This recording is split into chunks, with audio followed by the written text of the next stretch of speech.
Welcome, welcome people. Hope you guys are well. Yeah, we're back again. I'm kind of enjoying the fact that my microphone is. I'm gonna put the volume down on the stream side so it's really quiet. Okay, there we go. Yeah, you can't hear the music. Actually, you know what? I can probably put the background music on, so it's not in a way. But yeah, my microphone is now very sharp, so you can hear me, and it's no background noise, no hissing. It's just perfect. All thanks to the RTX card, which is amazing. I'm just gonna love that card. Yeah. So, let me quickly make some posts I'm streaming, and then we'll begin. Sorry, I was just saying someone good night. Yeah, we're about to go to bed. So I'd say good night to them. Let's upload a image that I'm streaming. Streamy image. Let's see. What's a good one? That's a good one. Nice picture. Working on commissions. That's the way to do it. All good. And submit. Yeah. There we go. That's gone through. Lovely. I'm just going to post in a few other places that I'm streaming, and then we'll begin. So we're going to continue on our commissioned journey, which I was going to work on this weekend, but yeah, I just didn't have time. Just been the old VR. VR's been in the way a bit, so I've been chilling out on that. I've been a bit lazy this weekend as well, so I need to try and cut that away. I need to try and cut that away and focus purely on the old arting, being more productive. At least I think so. I've not been that productive this weekend, but actually, come to think, I did work. I did finish the some Patriot stuff, which was doing last week, and I started a new piece this week as well, which is a Minerva Mink piece, and that's obviously a not safe for work piece for Patreon, but either way, it was pretty damn good. It's getting there.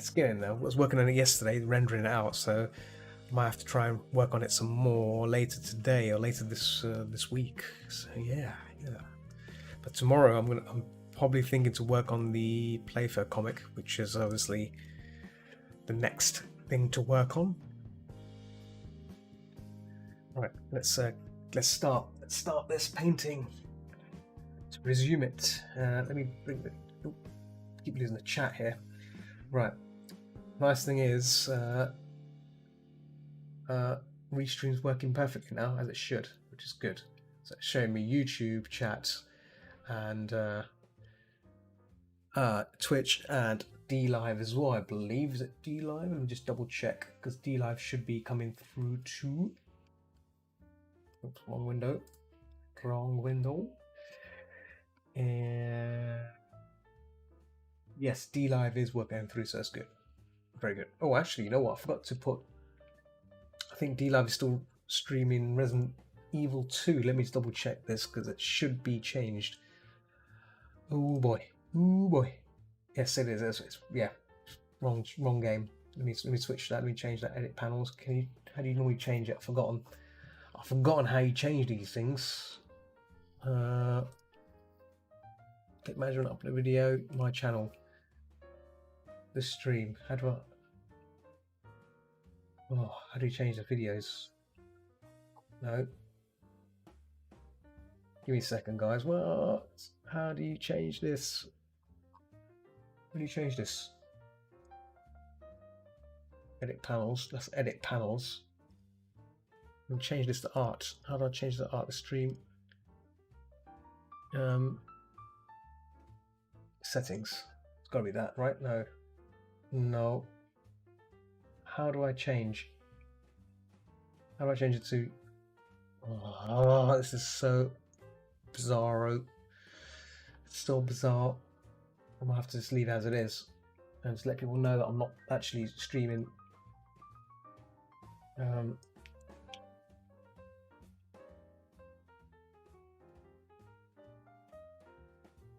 the stream. No.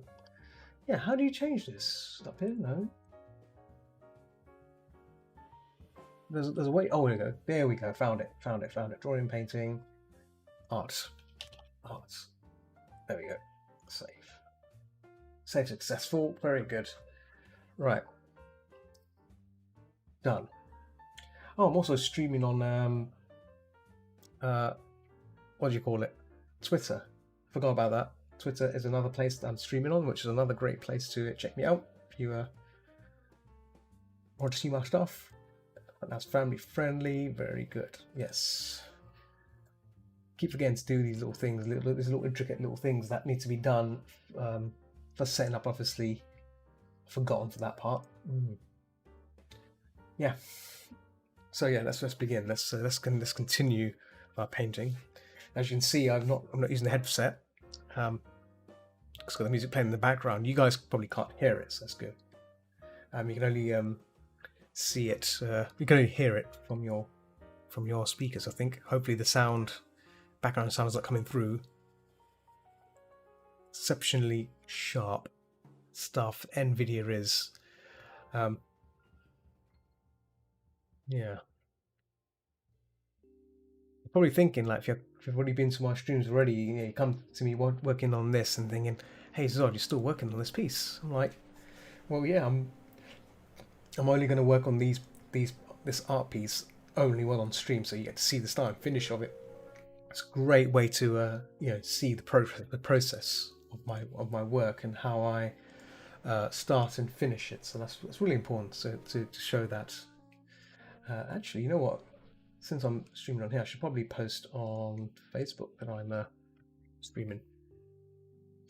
It's a place I don't really, excuse me, I don't really spend time posting much on, but yeah.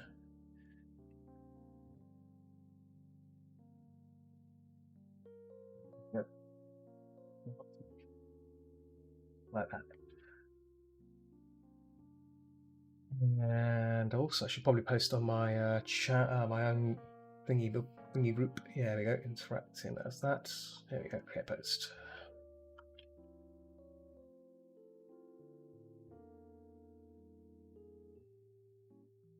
In on Twitch, just like that. Boom, done. There we go.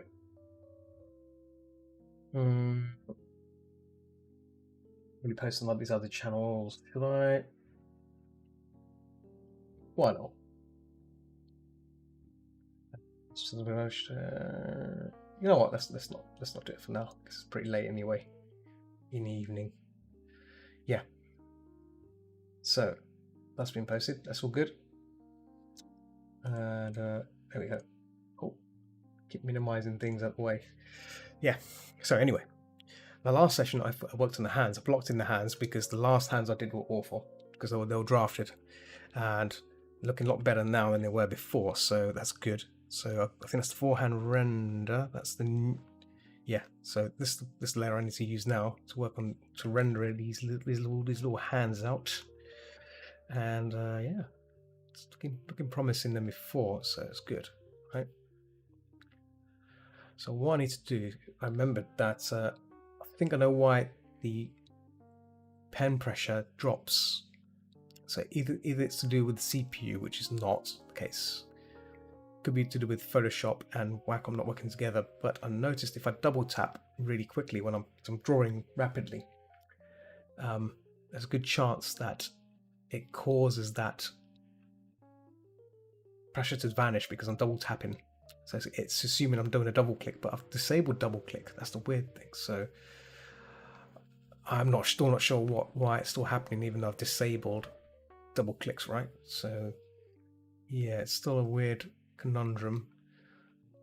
I've tried various things, but what I did notice that if I double tap on with the stylus, it breaks. The pressure sensitivity disappears, and you have the problem, and you have that weird problem. Excuse me. Oh, raw blazer. Oh. Just placed a little potato face on my Picasso thing. Oh, an eggplant instead.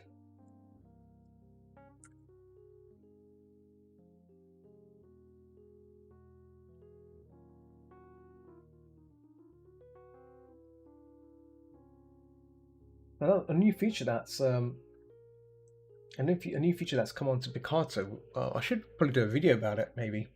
Um, is that Picato now has galleries on it now, which is pretty cool. Gallery feature. Um, yeah, that's a pretty cool little thing they've added, and I think that's a great way for people to see streamers work at the same time. At the same time, you can also encourage people to follow you as well, which is a nice addition. Because sometimes when someone's watching a stream, they may not like they may not see what this artist can potentially do, and I think having that kind of tool set now. So if you go into Picato, you find a streamer, you watch them, and you think, what else do they do? They have a gallery now. You can now look at the gallery and see if there's anything there that entices you, and if it does, then obviously it's a good reason to follow them. So it's a great. It's actually pretty cool. I think that's a really nice feature they've added in. I thought Picato was going down some weird route of doing nothing and being quiet about it, but you know what, take it back. They've actually been doing some good stuff, and I think that's a great little addition. If only Twitch did that.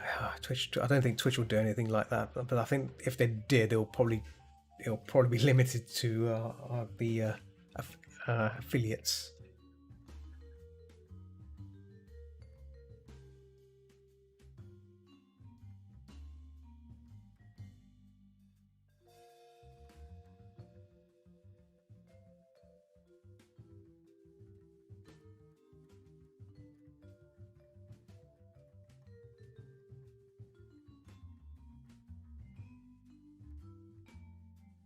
Yeah. So for me, how does that affect me in terms of Picato? Well, I was just saying, chat, first I'll make an album for followers, so people that follow me will get some, the nice content, or the stuff I work on. That's great. And then the people that come for the first time, they will, there'll be a free gallery. People that have not registered, this will all be safe for work stuff, of course. So it's a great way to appeal, to entice users, right? So that's the plan. That's the plan. And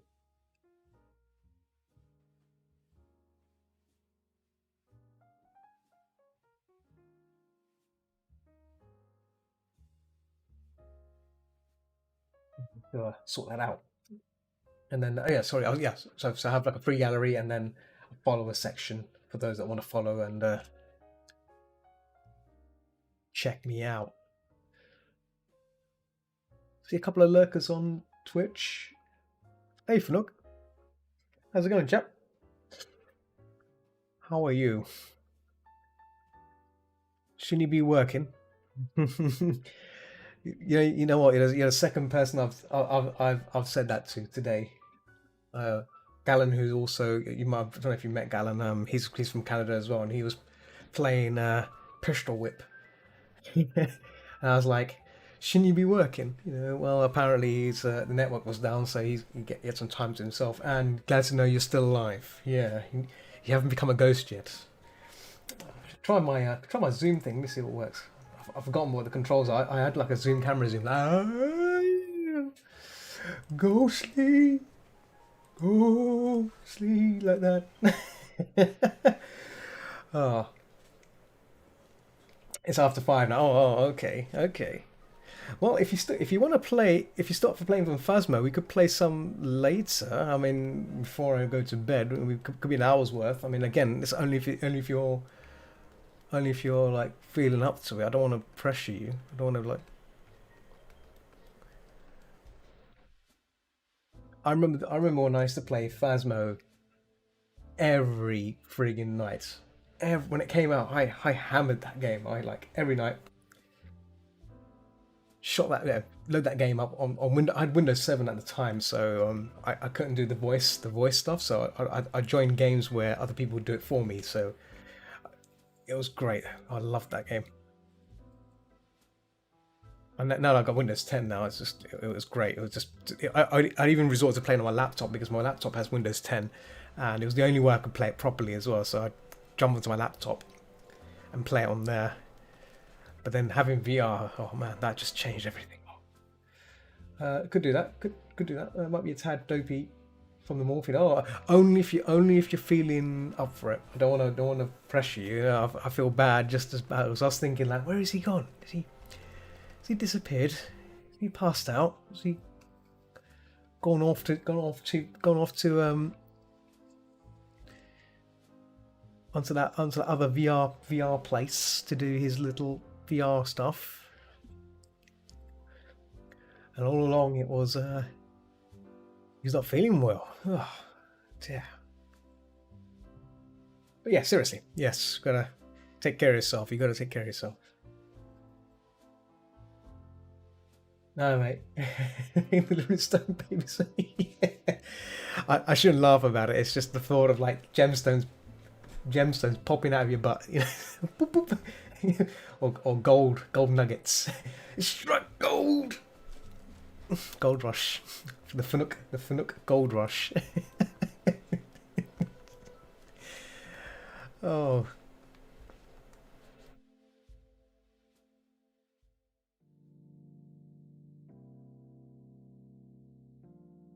Yes, that's because I am.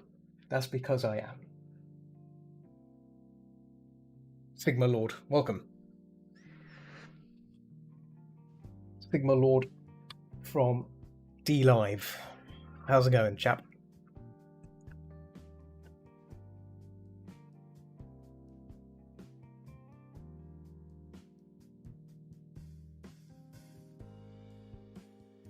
In the wrong layer there. Well.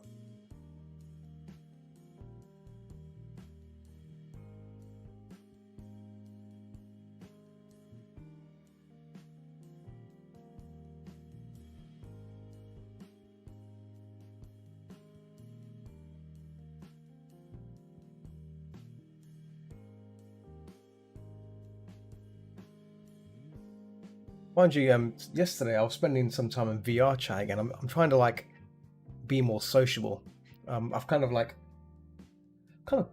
cut out from not spending much time on VR chat as I normally do. Because like I remember when I first had a VR headset, I hammered the hell out of VR.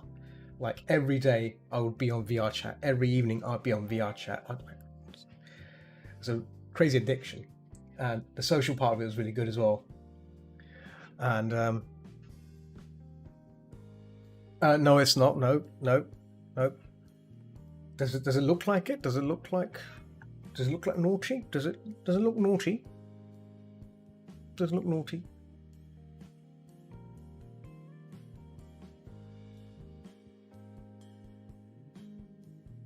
But yeah, so I was saying for VR chat. Need to spend more time on that. Be a bit of a social butterfly, as I say, social butterfly. It's the right terminology. And excuse me, oh, got a burp coming up. Excuse me, there we go. Nice to mooch with people. I'm actually looking forward to a Ferality, which is coming soon as well, which is a convention on VR. Actually, I don't know if Fnuk's still there. I don't know if you've applied for a dealer's thing. If you don't know, then I don't know either. Could be, yeah, could be. Well, if it was, then I wouldn't be allowed to stream on D Live or Twitch. I'm streaming on Twitch right now as well. Sigma Lord.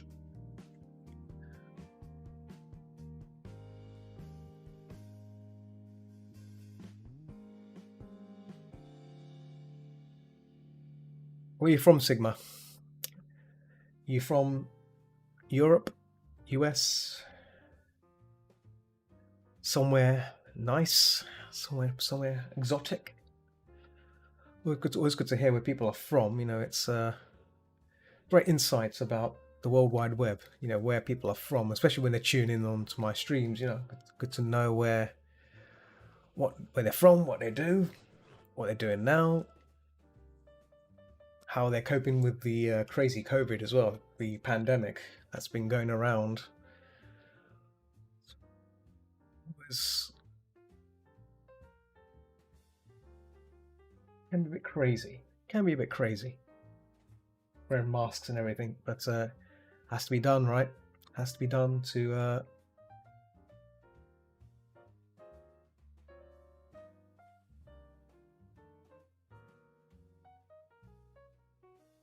Why is it most community are transsexual? I don't know.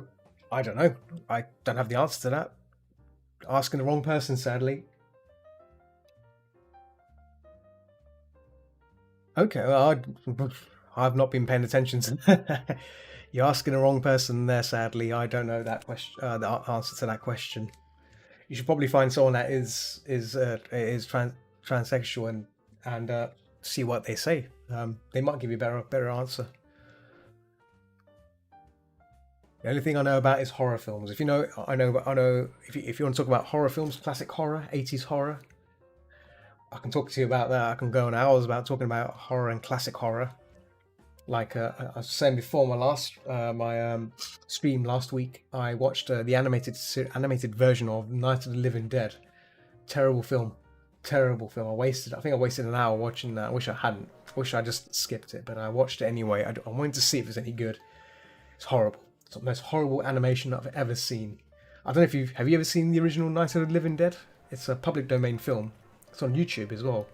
First ever like zombie-ish film, I think, to say the least. I think there are other films before that, but this was like the film that really paved the way to zombie films. The slow zombie moving ghouls, and it. Oh, that's my bot. That's my bot just making this automatic message there. Lovely. Yeah. Thank you, Streamlabs. Yeah.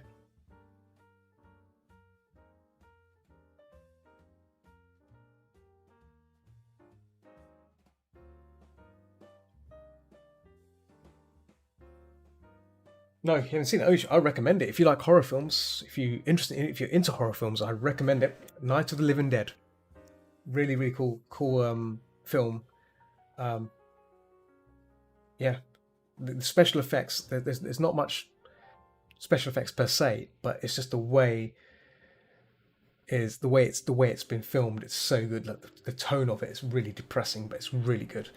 Ghost Ship. I think I've seen that way back. Yeah, that's a bad film. Yeah. I think we can both agree on that. That film was bad. I can't remember, but I remember I kind of got bored. I think I watched the first 30 minutes of it, and then I just gave up on it. I may watch it again just to get an idea of it and decide again fully. I do recall seeing Ghost Ship on TV. It was on TV way back. But I vaguely remember what goes on in it. But I knew it wasn't. If it's boring, you're not going to remember much of the film, right? You're not going to remember. Good films, you remember what's happened. Good films, you know the best scenes. Terrible films, you just forget. And it's a film I forgot. And yeah, not good at all.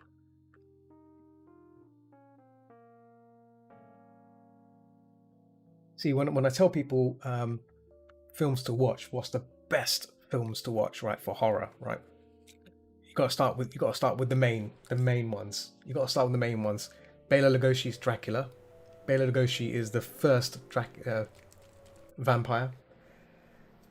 He set the tone. He set the bar for being Dracula. Like like most cartoons and styles that people have, of how they illustrate Dracula. Bela Lugosi created that form. He created that style. He's the dude. It's like a semi-silent film, so it's really good. And then you obviously have like Frankenstein, the Wolfman. They're the universal monsters. They're the ones to start off with. I actually watched the originals again, and man, it's so good. You have to. I mean, some people may find it boring, but it's what set the tone for what we get today in terms of Universal monsters, right? And it's really good, really good. But saying that, if you want something modern, then you can definitely go for uh, Bram Stoker's Dracula. That's a great classic, and obviously Mary Shelley's Frankenstein is also a good one. Um, if you want something more, but with a bit more action, then obviously Van Helsing is really good with Hugh Jackman. Castle Freak, oh yes, Castle Freak, yes, yes. Not has mentioned it. Yes, Castle Freak is another. Um, yes, good call there. I was trying to remember like the creature, the creature from the Black Lagoon. Is that what you're referring to? The creature from the Black Lagoon.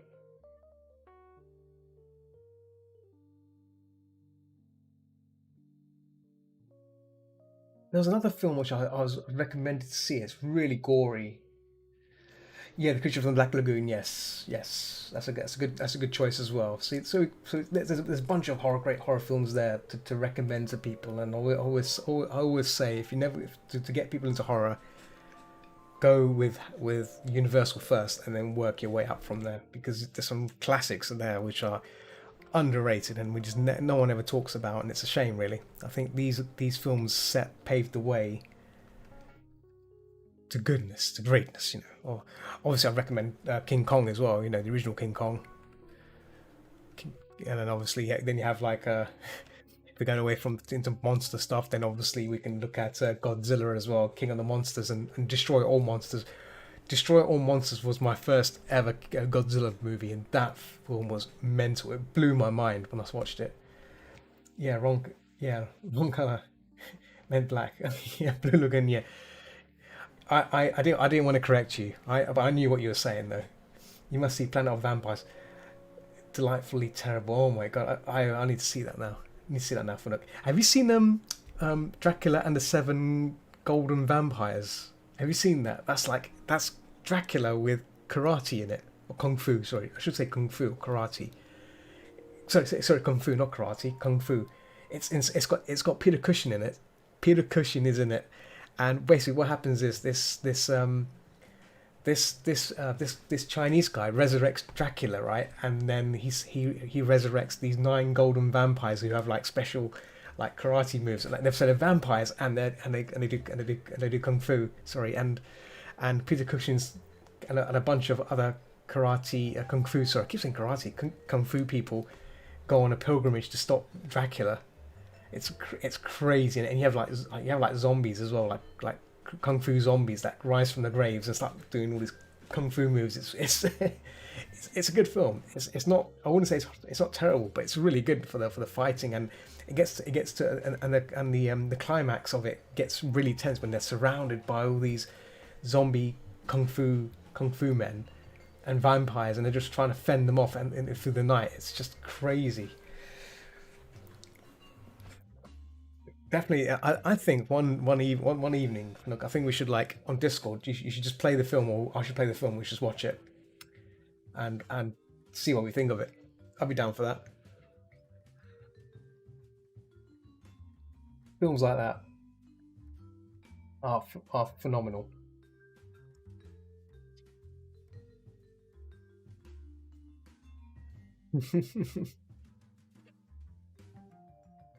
The horror films I can just go on and on about, and Jesus, I got what a life I live. Horror films. I was actually talking to my art director a few days ago about what horror films to watch, and like I'm surprised he's not seen um, Brain Dead. If you ever heard of Brain Dead, Brain Dead was directed by Peter Jackson, the guy who did Lord of the Rings. So before he did Lord of the Rings, Peter Jackson did a bunch of crazy films in his time. There's some really messed up films he's done, and Brain Dead is one of the great zombie films he's done, and it's gory as hell. It's like really gory. I enjoyed it. Some people I've spoken to who watched it hate it because it makes them sick. That's how gory it is. It's some messed up stuff in that film, but I thought it was fantastic, and the humor is fantastic as well. It's a comedy horror, but it doesn't take itself seriously. The Fly, yeah, oh yes, yes. I think The Fly was one of those films. Yeah, it's like pure transition into like a man's transition, slow transition into becoming a creature. Oh, yeah, that was that. I think that was done by Stan Winston. Stan Winston. I think they did the special effects for that. It's just underrated goodness. Yeah.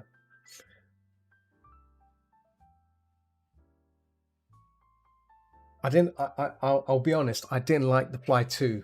I don't know if you watched The Fly 2, Fnuk. Man, that depressed me. Like, I don't want to spoil it, but there's like a scene in there's some scenes in there involving a dog. I just didn't like it. That made me upset. That yeah, that's the only reason I do not watch. I didn't watch the second film again. Like, I watched it once and I watched it twice. Yeah, I watched it twice. That was it. I was like, no, I can't. Yeah, I can't. I'll skip that scene if I have to, but it's it wasn't. I wasn't sad. Oh yeah, it didn't it? Things like that. Just, I mean, it's a bull. It is. It is what it is. I mean, it's a good continuation of the film, but still, it's like it's going too far for me. I think there's a point you don't cross, right? You leave the animals alone. Leave them alone. And the Fly 2 goes for it. It just goes for it. I mean, that's fine. There's nothing wrong with that. It's yeah, it's oof. Have you seen? There's another classic film, Doctor Terror's House of Horror. I think it's called House of Horror. I think they're called yeah, American Werewolf in London. Yes, that's another film I've not seen in a long time either.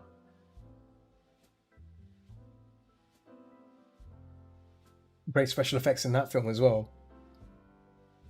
I like that. That's a great film. Great suggestion as well. I guess great film, wolf film. In fact, if we're going down the werewolf path, then we can say Dog Soldiers. Dog Soldiers is just nails it. Dog Soldiers is perfect for a werewolf film. Um, oh, actually, another great wolf film is A Company of Wolves. Have you seen that film? A Company of Wolves. That film is like a fairy tale. It's a dark fairy tale film, and man, that's another kind of film that makes me edgy because it's kind of those films that it doesn't have a good ending, but doesn't have a bad. It doesn't like it falls in between. It's like an ending that you just don't know what's happening. That kind of thing. Very very fairy tale like film. Um, yeah, Company of Wolves. Again, that film had great special effects as well, especially the wolf transformation. That is it shows a really painful, gross, grotesque way of a human turning into a werewolf or wolf in this case, but still, it's still beautifully done. Like the practical effects on that is just mind-blowingly good. Just shows you the. I don't know who are responsible for that particular film in terms of special effects, but still, I thought it was bloody marvelous. I thought it was amazing. I remember when I first saw it on TV, and I was like a kid. I was like, "What the hell's going on here?" This guy's like his face was like completely red, and he's just like, we can see like, that his skin and just his mouth extending outwards, and it's crazy. Oh, and his hands were like similar to American Werewolf. His hands were like extending out like that. Can we come in like a paw and everything? It was, oh. Oh, another film. If we're going back to monster films, Monster Squad.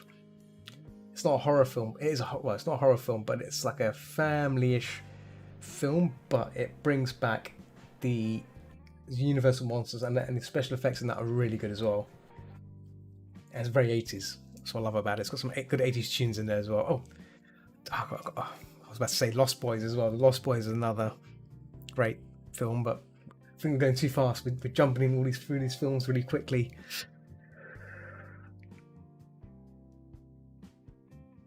Attack the Block. Yes, I've seen that. That film, I was not expecting it to be dark. I thought it'd be a comedy film, right? I thought, yeah, you know what, it's gonna be like a funny film with the guy from Star Wars. I forgot his name. Yeah, it's dark. People get killed in that. I was like, whoa, okay, this is like a this is serious. This is like, uh-oh, these aliens mean business, right? They're not playing around. They were just smacking you around. Very spoopy.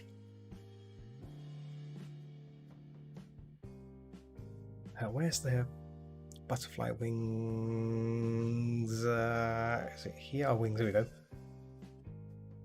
There we go. Wings. Pass through. I didn't. Oh, yeah. 100%. There we go. Ha. Render. Nope. That's the light work. Around wings render. Put a wings render. What's another good film? That's another classic. I know some people have not probably seen it, but they should have by now. Is it's called The Invaders from Mars. I think it's called Invaders from Mars. It's a 1950 film. I think Invaders from Mars. 1953. Sorry, I was close. I was very close. A 1953 film. They did a remake in 1986, but the 1953 film, very good film. I remember watching it when I was a kid on TV, and I managed to watch it again. I do watch it now and then. It's a great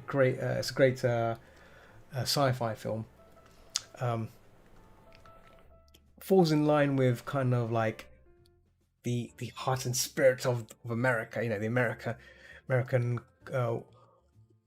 like war stuff as well. So it shows you a lot of U.S. tanks and armies getting ready to battle these aliens and stuff like that. But it's done in a really cool way. And I think what I liked about it was the fact that it had a really cool UFO. I loved UFOs back when I was a kid.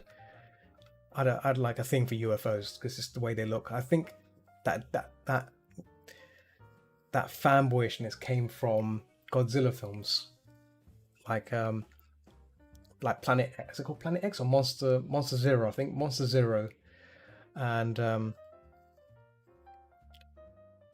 yeah, Destroying Monsters had UFOs in it, and I think that's what got me addicted to like looking at UFOs in general. I was like, UFOs, so amazing looking things, round little shapes. Whoa, it's amazing. Yeah, I got into that. Yeah.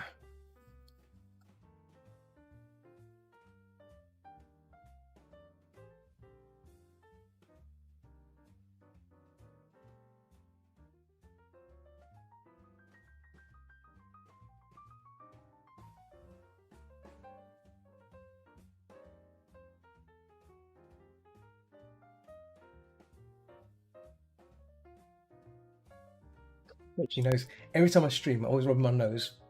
It always itching. I think I've got a stream allergy. I think every time I stream, I get an allergy, a little itchy nose allergy, kicking in, which is a common thing. There we go. So looking at the wings here. So I'm just blending things together, just keeping the shapes intact. Don't mess around with it. Don't want to blend the hell out of it. Once you blend the hell out of it, you lost it. Everything just becomes one big blob of blendy mess. So we're just basically just keeping it really subtle. Clean up as well. Nope. Did I just paint on the wrong layer? I did paint on the wrong layer, didn't I? Hang on. Wait a minute. What did I do here? I think I painted on the wrong layer. That's smart. Okay, let's see what the damage is. Okay, so it's those things to just copy it from everything from here. Here we go. Boom, done.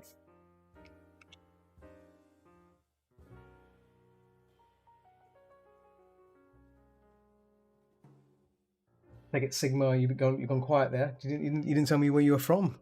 You didn't tell me where you're from. Have you gone for good? I think he's disappeared. Left us.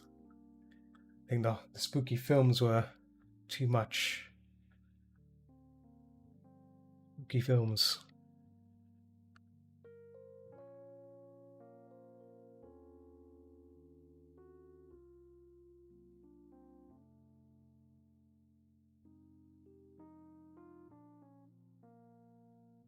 Some references here. Here we go. Yeah. Oh,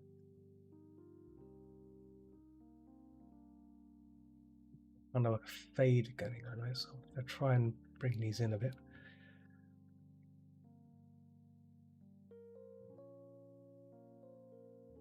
Yeah, I'd much like to do another commentary video of Night of the Living Dead, but concerned about if YouTube will. I have to make sure I'm playing the public domain version, but I'm not sure what the rules are with Twitch. If Twitch likes doing that, or might have to just excuse me, play it locally and then just talk as I am right now. Maybe have the audio playing. Not sure how it works. It'd be nice to do that. It'd be nice to express my opinions and a little bit of history of the film, because that film is a pretty damn good film. I remember when I read up at that when that film got released, the I think is it Hollywood or Hollywood, but like people that distribute it, I think that they said that they said oh, the film should have another ending. It should have a happy ending. Romero said nope, nope, nope. You can't have. It's not going to have a good ending. That's the whole point of it. It's meant to have that ending, so that's the ending we have, and I think it's a good choice. I think this is why I like the 80s version of Night of the Living Dead. It's the ending to that is different. It's a different ending. Well, similar ending, but it's different. It's much different, and it's pretty still somber. It's a somber ending. I wouldn't say it's a sad, bad ending. It's a somber ending of just what it is, and I can live with that versus the one that we get in the original. I think Tom Savini did a great job of that as well, because Tom was in Dawn of the Dead. All right, he was in Dawn of the Dead. I think he's in Land of the Dead as well. I think he's in that film. I can't remember. I'll have to rewatch that film again, because that's another film, interesting film as well. Fiddler's Green and all that. That's when the zombies have officially taken over and they've got a bit of memories of it. And another film that not a lot of people talk about these days is a Day of the Dead, which is a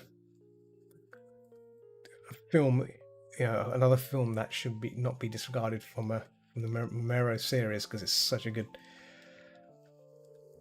example of breakdown of not humans, not society, but like control, because that it's just a bunch of people trapped in a base trying to find a solution, and they're just spending more time arguing with each other, and yeah.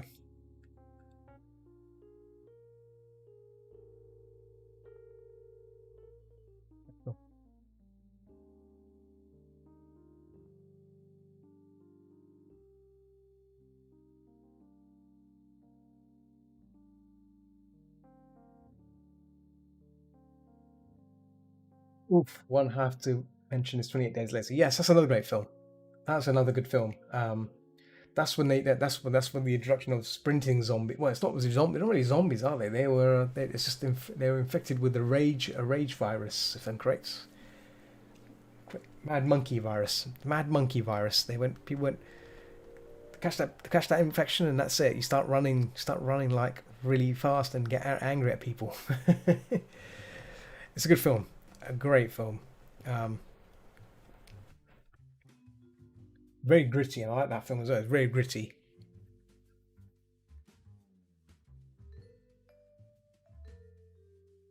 It's violent, yes, very violent, yes. Have you seen the sequel? I vaguely remember. I remember watching it. I can't remember what happened in the sequel, but yeah. But the first one stands on its own. I mean, I can probably ignore the second one and watch the first one and be happy with it where it ends, because it's such a good film. Yeah, yeah. The only thing I do remember from the second one is the guy. I remember the intro. The intro is funny. So this guy and his wife were in some house. They're trying to get away, and he escapes the house from the top window, leaving his wife inside. Right, and his wife's like at the window, wait for me, she just gets grabbed, and that's it. That's all we see of it. So basically, he ran away, leaving his wife. He didn't go back to save his wife. He just carried on running. Yeah, that's the only part of the film I remember. The intro. That's as much I remember. The rest of it is just blank. But so yeah, it's a good example of if such an outbreak happened, avoid the city, right? Avoid the city at all costs. Don't stick around. Stick around.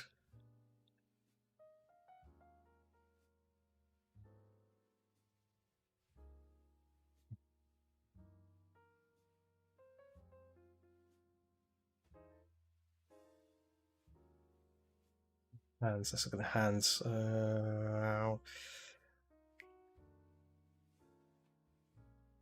Always got me thinking about these sort of things. I think there's a handbook as well. There is a zombie handbook you can get. How to survive a zombie apocalypse, and the best armor you should buy that exists in this world today is shark armor, shark proof armor, because obviously that protects you from bites, right? So zombie bites. Yeah, most things can prevent. Most things can bite and they bite you good. Whereas the shark armor, yeah, that's made to withstand shark bites. So a zombie bite that will protect you easily, from a bite, so you can knock them back. So it won't punch it. It won't puncture your. Hopefully, it won't puncture your skin. But if you can find it, if you can find such a thing in the apocalypse. 28 days later, it was my first most violent machete attack I've ever seen, and that happens about 20. Ah, okay. Machete. Let's see what other machete zombie.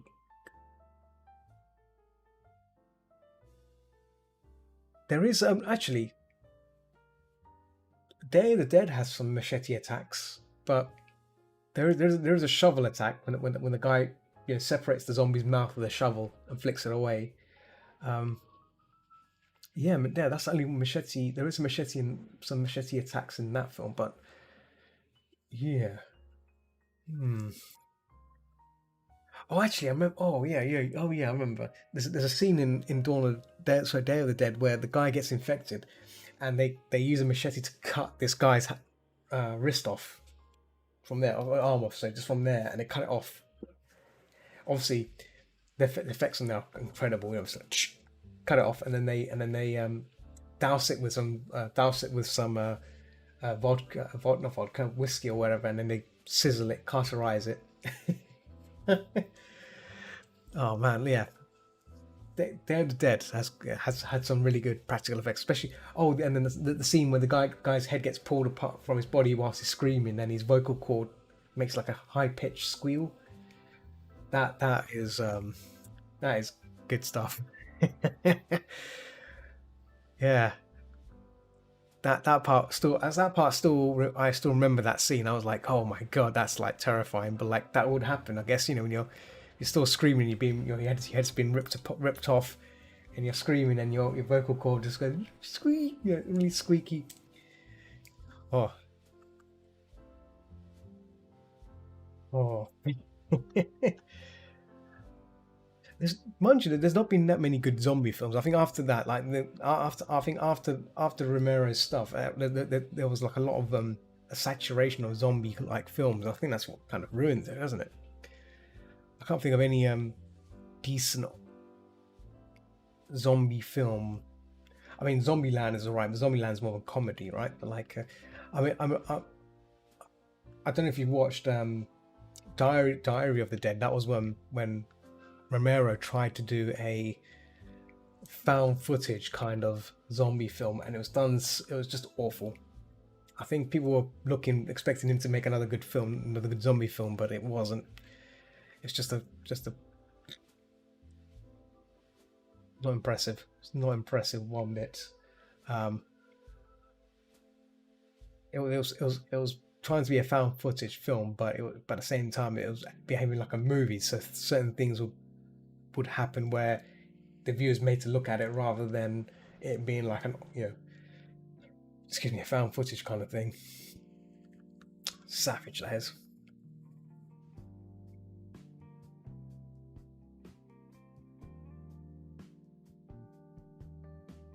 Been streaming for 54 minutes.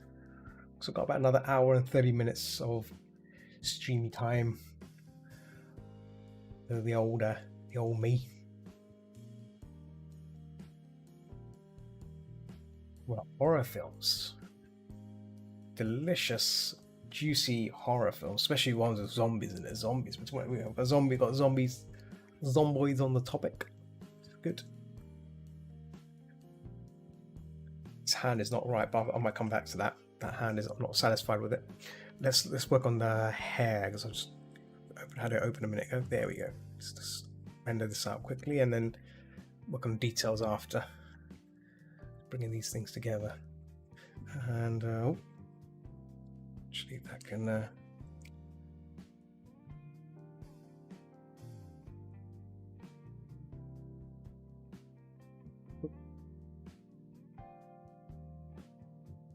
there's the head. Well, okay. Manually do this. Cool. Yeah. Another film I recommend, Fanook, if you've never seen it, but it's got an amazing soundtrack. It's called The Keep. I think it's not a Dario Argento film. What is it? The Keep. It's by someone, I forgot his name. No, that's not The Keeper. No, we're at The Keep. There we go. It's by Michael Mann. Directed by Michael Mann. A music by Tangerine Dream. So yeah, Tangerine Dream makes some really surreal music. So yeah.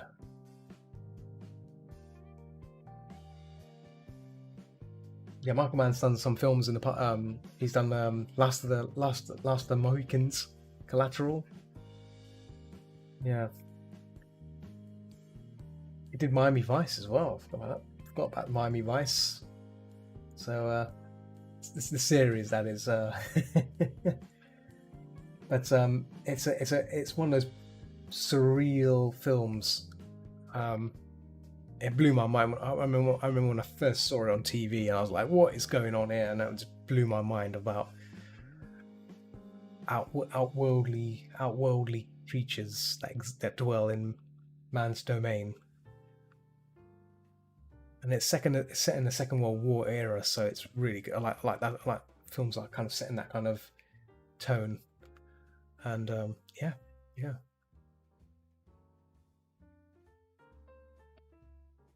Having my chair, I need to get another chair because this the handles are tapping against the table. I think I should probably invest in a better chair next time. Maybe get like a nice ergonomically one with a nice headrest as well, so I can sit back and chill. Right. Mm-hmm.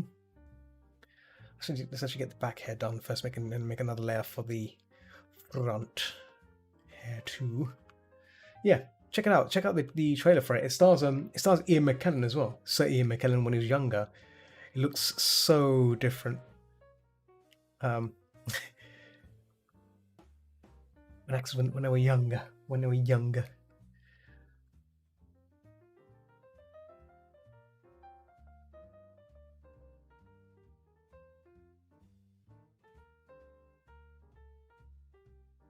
So make another layer for the forehead now. Oh, another film, which for people that wanted to get into horror is obviously Friday. I was about to say Friday the 13th. No, not Friday the 13th. Nightmare on Elm Street. That film can terrify anyone because obviously,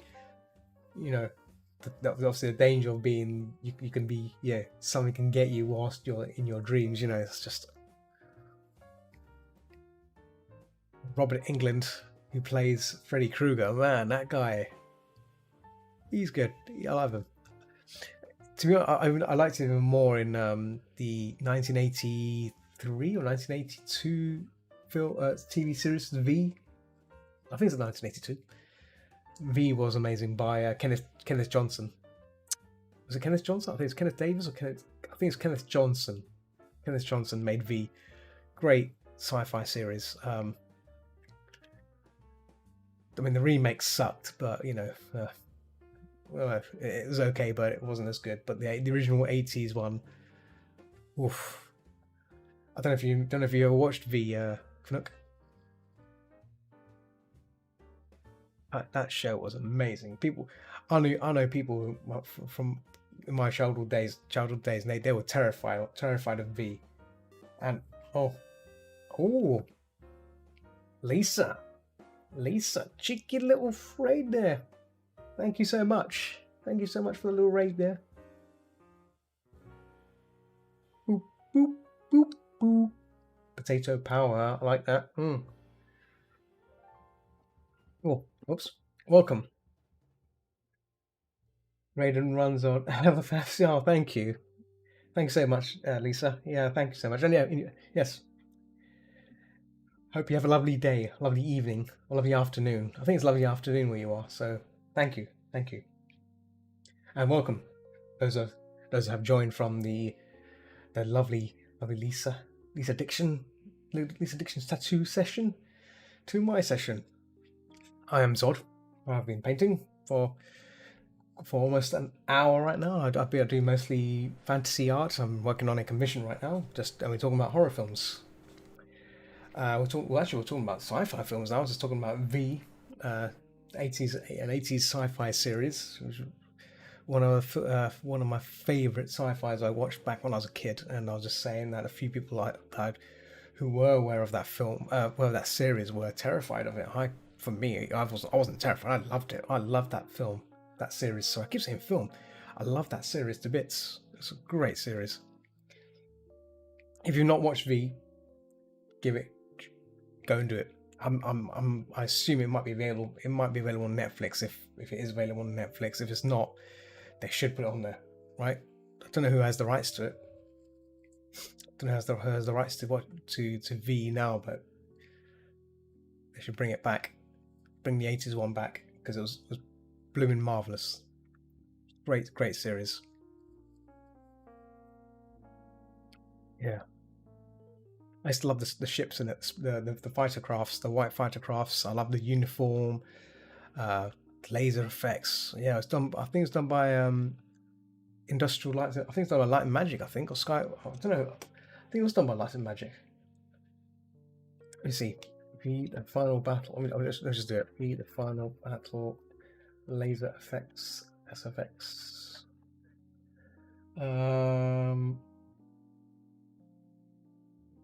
Light and Magic. Can't pronounce it. Can't type properly at the moment. Light and Magic. I think it's got Light and Magic. Industrial Light and Magic. Does look like they did. I thought they did. Anyway, I'll have to do some further reading on that. But yes, the special effects are really good.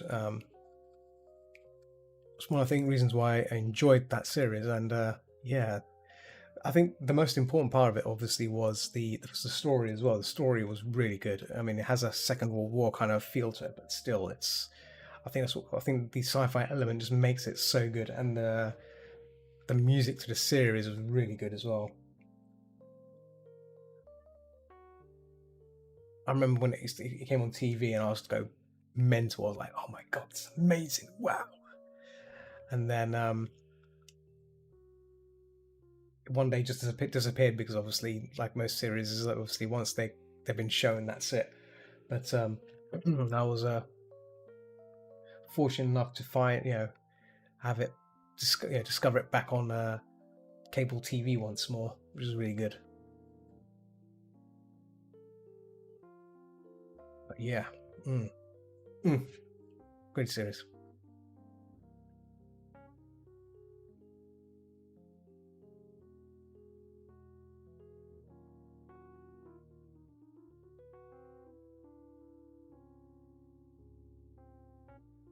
This is a commission of a wolf character that's turning into a dragon character.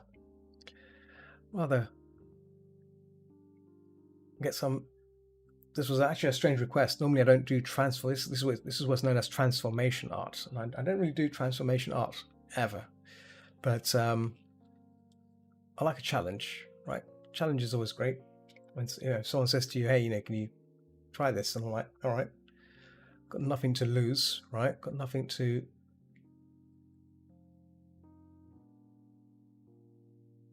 Nothing to fail from it, right? Because challenge, things like this are always a challenge, and if you don't test yourself, then you never know. Excuse me, and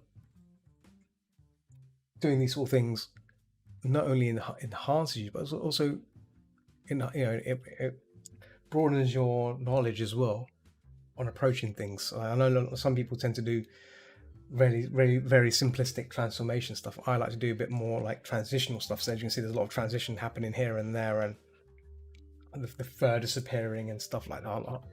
I like thinking to that level, but at the same time, obviously, I don't want to go too far because the customer may not like what I do. So there's like I try to keep it subtle. I guess if I was doing it for myself, then I would probably go a bit crazy. I'll go a bit further than this, way further. I think the transformation will be a bit more in physical, very depth, like scales and actual follicles changing and stuff like that. Really going down to that level. But yeah, for this is like not going that far, too far. Otherwise, it becomes a bit too uncanny valley sort of thing. Has to work. Has to work. Has to look interesting. Has to look fun as well. Yeah.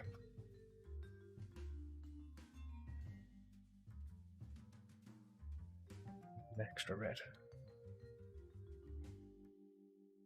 Than red.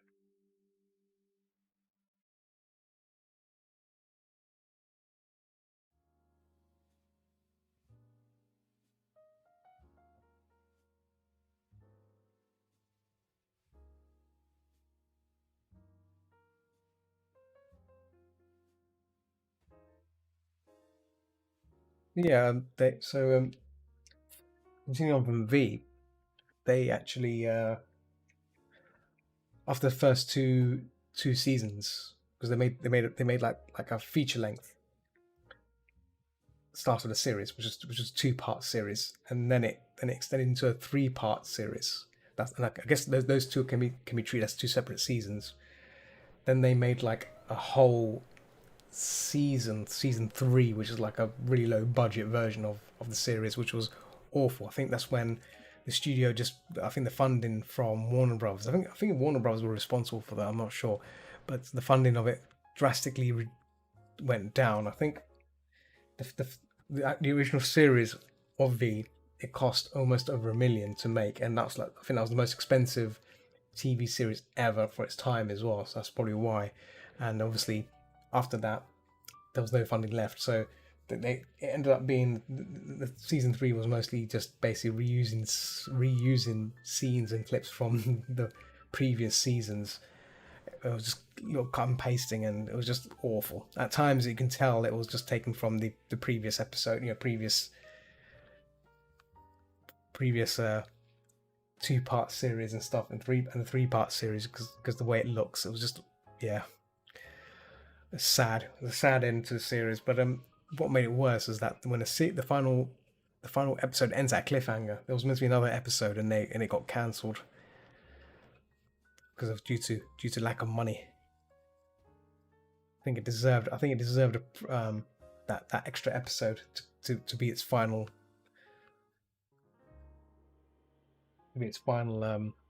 episode for that season, but it just never came to be. But there is a script that exists out there which would explains what would happen, what happens next after that cliffhanger episode. But yeah, oh man, that was a great series. It's a shame, really. I think it deserved a bit more love, and it's a shame we will never get to see that series again.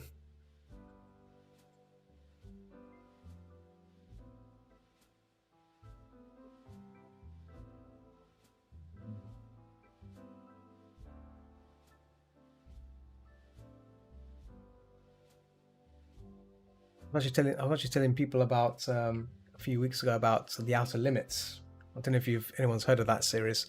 It's like a cross between the Twilight Zone and X Files, weird way, but it's just like an anthology of stories, and yeah, really, it's really good. So when I say the Outer Limits, we're talking about the ones from the 90s. I think it was the 90s, and there were some really spooky stories in that series. Very spooky tales of extraterrestrial to ghostly stuff. So highly recommend that. The Outer Limits. If you never heard of it, I think you might be able to find the episodes on YouTube. It's one of the nice things about YouTube is that some people who do it for the people, they upload it on there for us to discover and watch. And I've seen a few episodes on there, like now and then. I was like, oh wow, that's a blast from the past. The first, I think it was the first episode I ever saw on TV. It was spooky. It was about trolls, literally trolls that live under your bed, and they kidnap you, and they take you to their cave and eat you up. Pretty much it.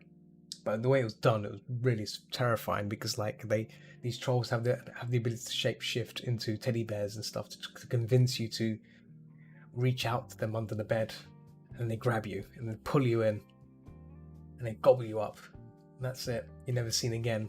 That's the thing. But the thing is, it was just kids. So yeah, these bed monsters only get kids, but still, thought of the creatures living under your bed, or dwelling under your bed, is not something pretty.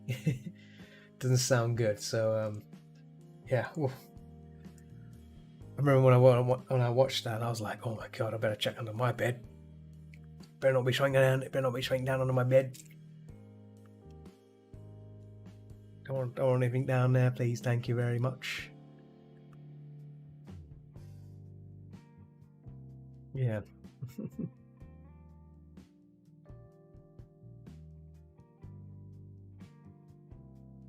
I think these hair renders good. Like I said, it's all about just basically blending it all together to make it look good. Yeah.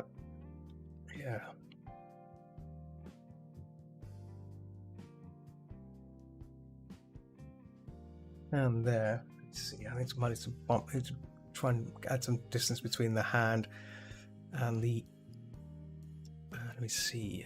New forehand render. Because the chest is pretty well lit up, so I might need to bump up the saturation on the hand a tad bit.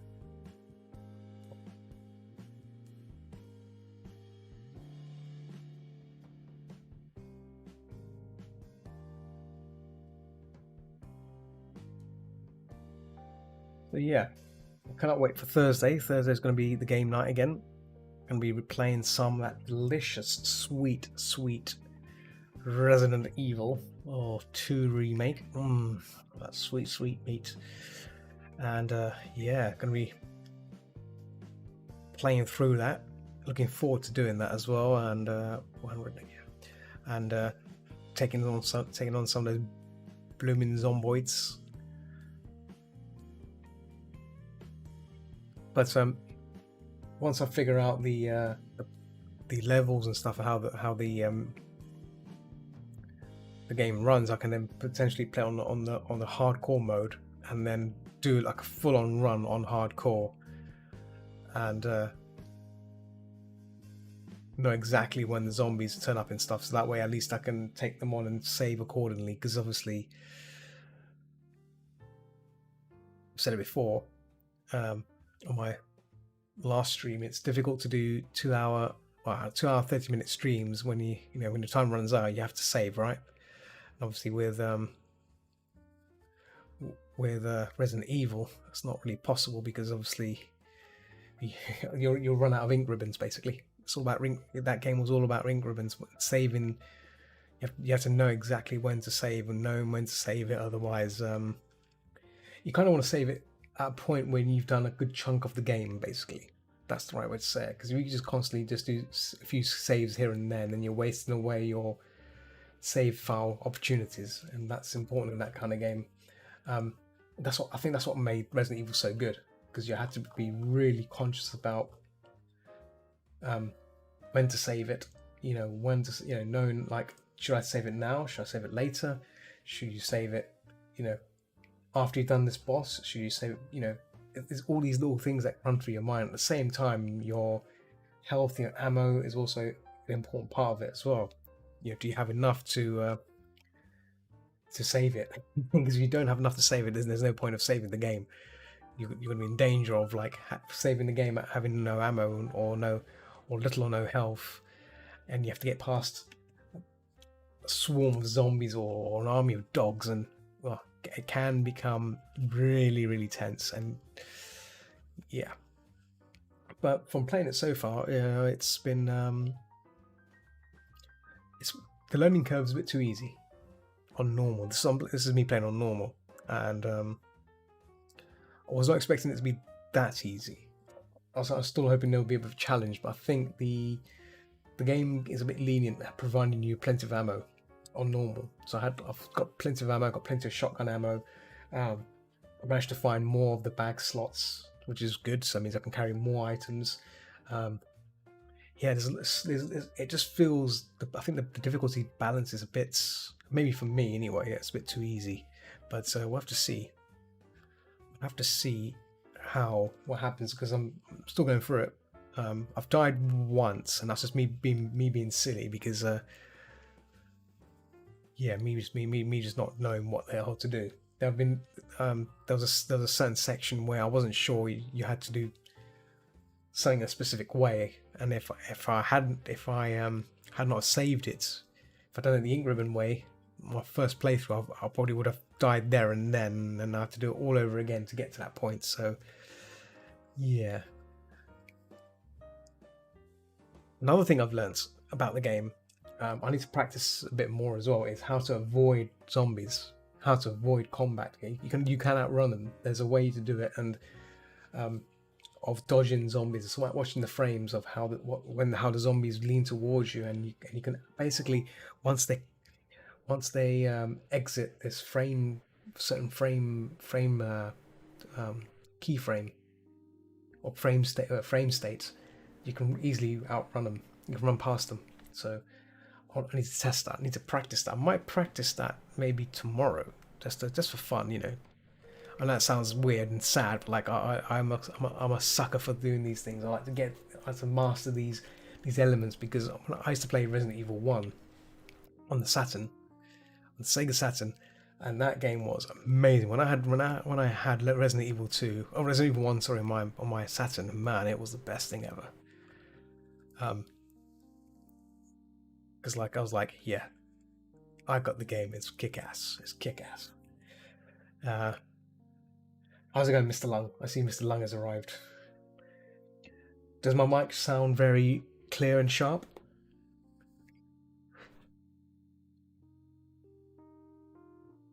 Monsieur Lung? So yeah, this look like right now. I'm using the RTX audio thing. I don't know if Fluke's there. Do you have an RTX card? Do you have an NVIDIA RTX card? If you do, you should definitely consider installing the audio SDK, NVIDIA Audio SDK for RTX cards, because I'm using it right now, and it's the bee's knees. Like I was trying to set up OBS to cut out the background noises and stuff, and yeah, like I was telling Flying Lung last week, I think, like it takes without NVIDIA stuff, it's possible to do with OBS, but the problem is you have to tweak it. There's a lot of tweaking and testing. I was spending like good 30 minutes trying to get that sweet spot, and then I realised that, obviously Lung mentioned it a while back, way back. This was during the time before around the RTX. Was this during January? I think you might have mentioned to me in January. Was it Lung? When was it? when Nvidia released the audio stuff. I think it was in February. I think it might have been February this year. That Nvidia released a new kind of SDK for audio SDK for their cards, and it came with like audio sound sound suppression stuff. Uh, yeah, I didn't give much thought about it, but yeah, I installed it and just switched it on. Doesn't do anything. Boom! It seems to figure out exactly what it's doing, and the CPU is not being used. That's what's good about it. Um, which is good as well. I think it might be a bad thing because if I'm playing games and stuff, it should be. I don't know how much resources the GPU takes when doing this, but I'm hoping it's not a lot. I'm hoping it's not a lot. But yeah, it's better than the OBS one. The OBS one has a bit of it makes your voice sound a bit robotic at times. I'm not sure if that's to do with the CPU or if it's just the actual software that's or whatever it is doing to suppress it. It's not as good because there've been times where I was testing it. It was working fine at certain periods of time, and then other moments it will just go a bit funny. It's not good.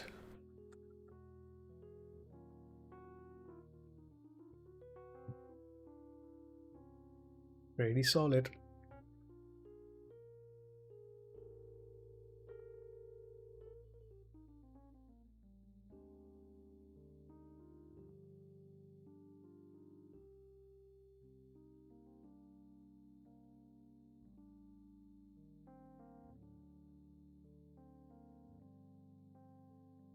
Some film. I was talking about some horror films just a few minutes ago. What film was it? Oh, yeah, Outer Limits. That was it. The Outer Limits. Um, and obviously, the original Twilight Zone is a fantastic series. If you've never watched Twilight Zone, it's worthy watching. It's not horror. It's very surreal episodes, surreal stuff. It can be a bit horror, can be a bit spooky stuff, but it's not jump scare horror. It's tales that you know make it's like, whoa, that's a bizarre story to tell. It's worth checking out. Um, I should try and find see if I wonder if YouTube has episodes of Twilight Zone on there. That'd be the original Twilight Zone, the black and white ones. They're the real good ones, right? Because you can. I think they did like a remake of Twilight Zone, the series, but nothing beats the original. The movie itself is interesting. The movie's pretty good. A bit scary. The movie can be scary, but some of the stories told on there are not scary at all. I mean, the starting of it's scary. The rest of it's okay. I wouldn't say it's the best. Oh, actually, that is wrong. There we go. Just erase that. There we go. There we go. Yeah, I actually watched Creep Show season 3 a few days ago. I was telling Long about it. He don't want to watch it. Like I tried to convince him it's not scary. They've toned down the scariness. They've toned it down a bit. It's a healthy watch. It's a healthy watch. It's great. It's great.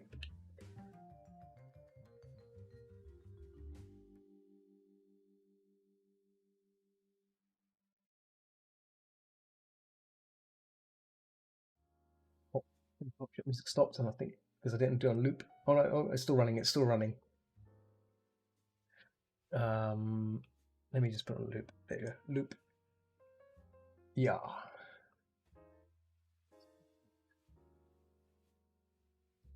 Uh,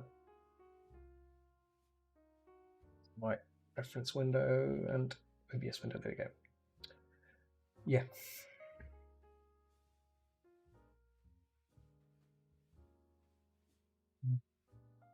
Where's the head? Should I say face? The face render. Uh, Belly, head. There we go. Head. I'm just gonna quickly put this together. There we go.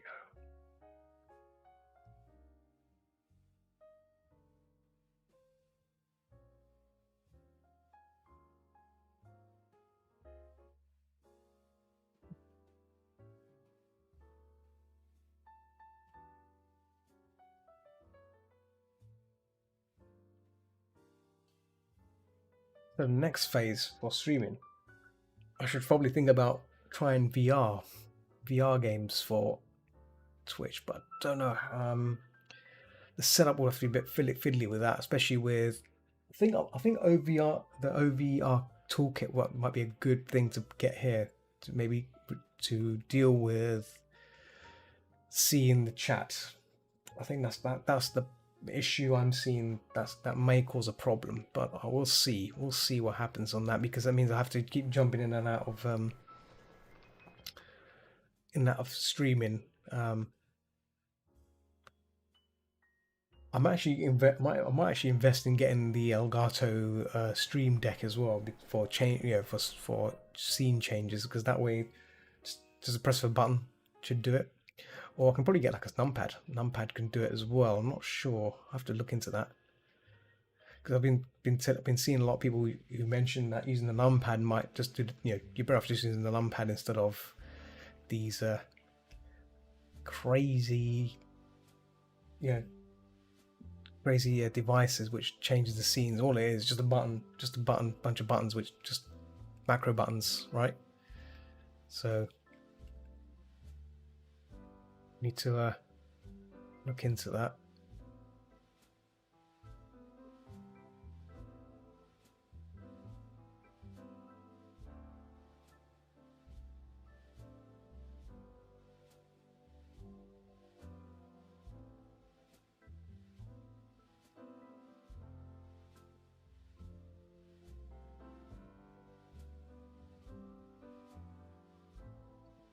There.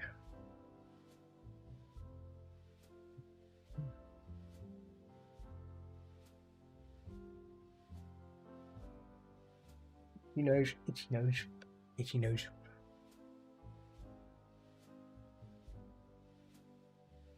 No, I've been streaming for how long? Oh, 1 hour 26 minutes. Got an hour to go. An hour. Ooh. I notice a lot of streamers that spend like 6 hours or 4 hours on stream. I used to do that. I used to do those long streams before, back in the day. I used to be crazy. I used to be a bit bit maniacal, about these things. Like, yeah, I can stream late, woo. And then I stream late, and then boy, I'm just like cream crackered by the end of it. Like I would stream from midnight until 6 a.m. in the morning or 7 a.m. in the morning, and it's ridiculous. But I'd do it anyway, and I enjoyed it. It was great because at the same time I was drinking a lot of coffee at night as well. So I had a buzz. Those that are on Picato right now would probably or idle right now. They're idly. They can't hear me. They are some of the people that would hang out with me on stream late nights, and great little team of people would have little conversations about stuff, mostly just what not safe work stuff to draw next. That was pretty much it. But still, it was great company. It's the company that matters, right? It's the company that matters, and if everyone's having a good time, I'm having a good time.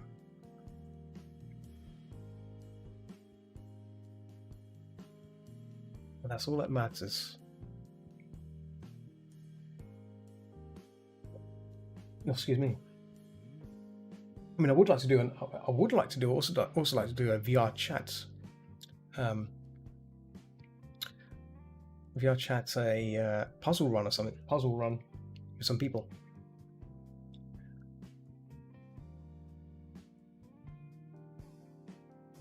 If there's any specific games, VR chat games, or maybe we can redo the. I can redo the Amnesia run. I don't know if Lung or Flip want to try that. It's a jumping puzzle stuff. It's a lot of fun. We can get some people together.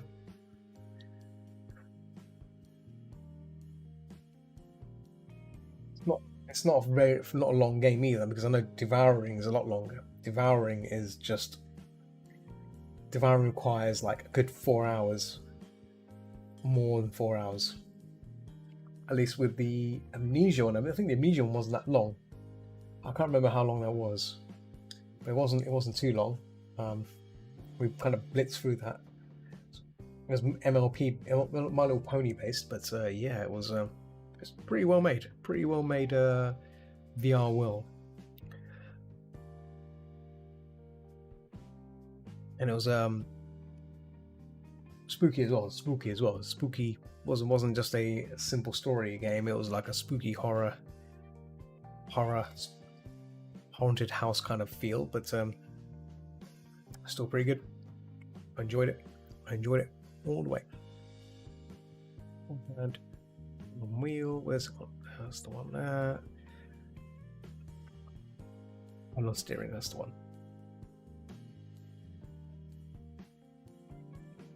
I need to fix the hand on the steering wheel. That was the thing I was not too pleased with.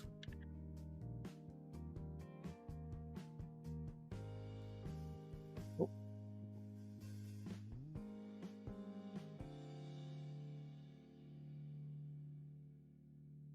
That ref. Oh, there we go.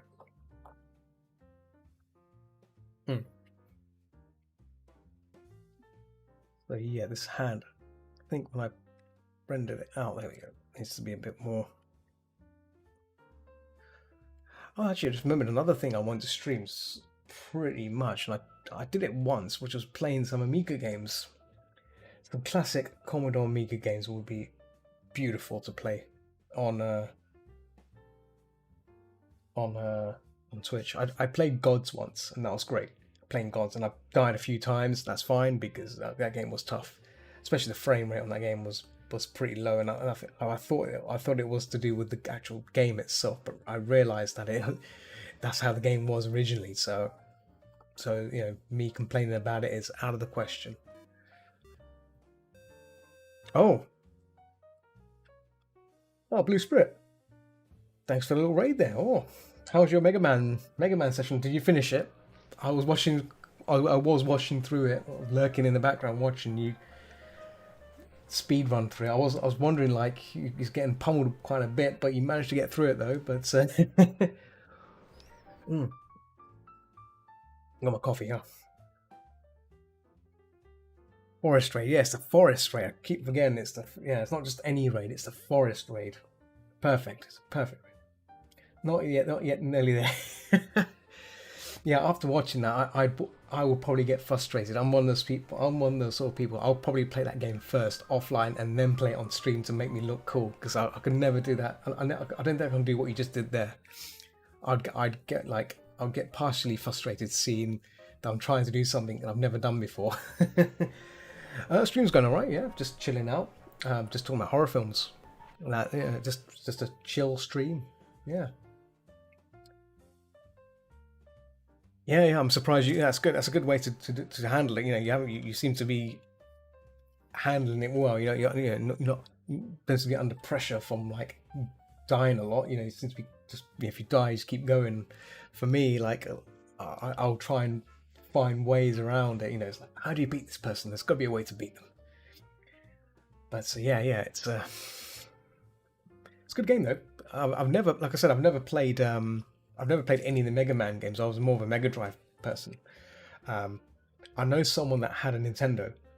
Did know someone that had a Nintendo. I used to live in like a tower block, and his place was downstairs on the first floor. So I'd take the lift down to his house on a Friday evening around 8:30 in the evening. I spend like an hour or two there. I'll play on his Nintendo, and he didn't have Mega Man, but he had classic Mario and Zelda. We just sit there playing that. That was back then, so it's pretty cool. Yeah, Friday evening, just go down there, have a few games, and then back up again and watch go back onto my normal computer and play some stuff. But yeah, I never had the luxury of owning a Nintendo machine. I always wanted a Nintendo machine though. I always wanted a Super Nintendo, but my parents never got me it. I wasn't that privileged. But yeah, I did have a Mega Drive, and I had Sonic, and I was a Sonic fan. So yeah, it's one of those sort of things, right? Sonic was like the game to have. It's like, yeah, I never owned one either until GameCube. Oh, that's fair news. Yeah. I think my console numbers were like, so it was a Mega Drive, Sega Saturn, and then a PS2. and then um, the Game Boy Advance and the DS Lite, and I think that's the only consoles I've ever bought, and that's it. I think DS Lite was the last Nintendo product I've got, and I played it a few times, and then that's it. Yeah, this is why I kind of like fell out from console stuff. I mean, people keep telling me, are you gonna get a PS5? Are you gonna get a PS, whatever? I'm like, or an Xbox. I'm like, well, there's no point because those machines are good for people that want to play games and stuff, and I'd rather stick with the PC, isn't it? I mean, it's one of those it's things like when you buy a console, it only lasts for as good as a few years before another console comes up to replace it. So um, yeah, and you have to get the games for it and everything. Yeah. Yeah, yeah. I still miss the days of Mega Drive and stuff. I was watching them. I don't know if you remember. I don't know if you remember a TV show called Bad Influence. Do you remember that show?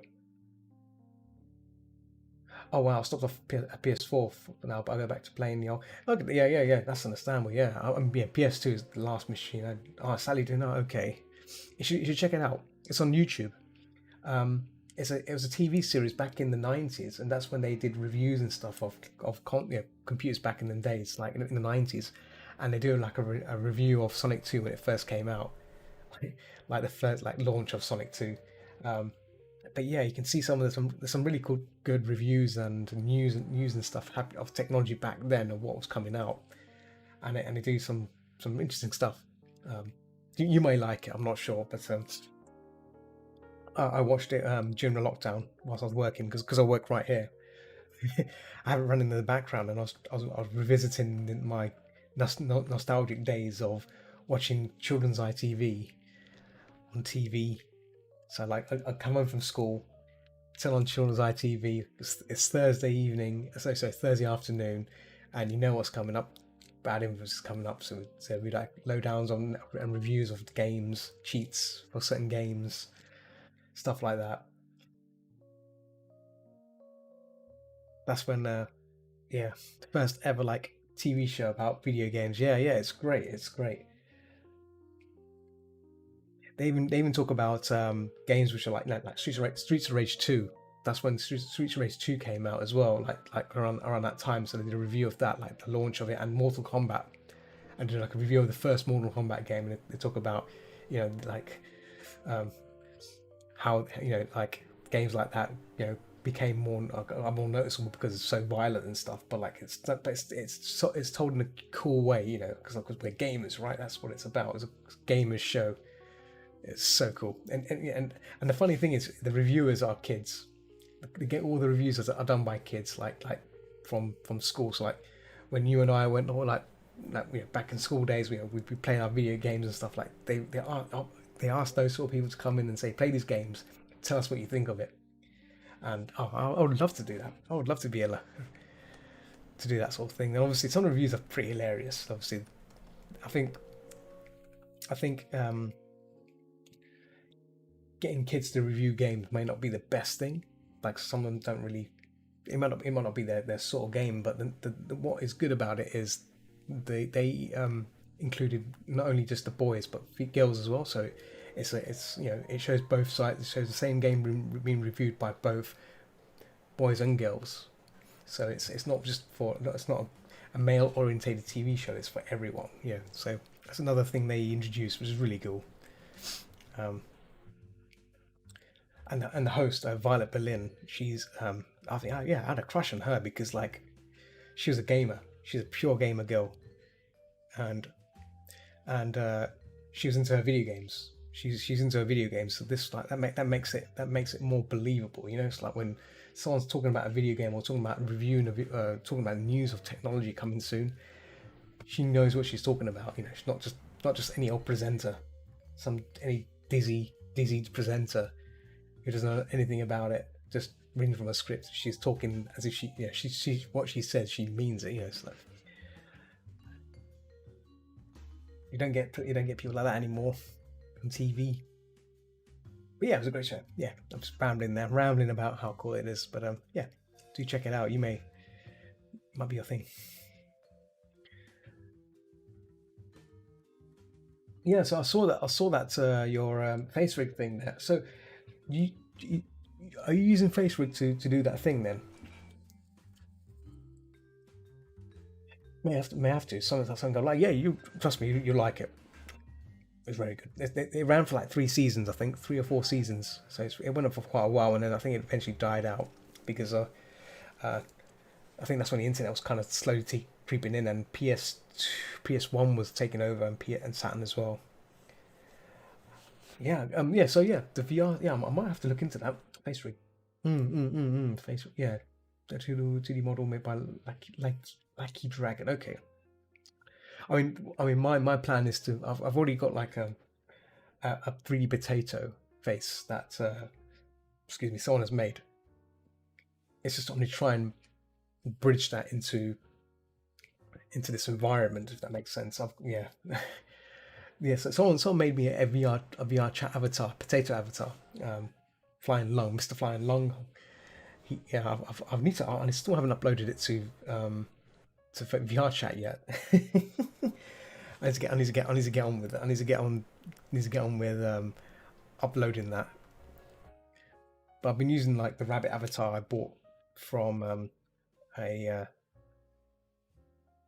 from Gumroad, and I recolored it and everything. Yeah, it's a potato avatar. Have you seen it? Have you not? Have you seen it? If you've not seen it, I can probably find it. Let me. I did. Let me see. Hang on. Wait a minute. Wait a minute.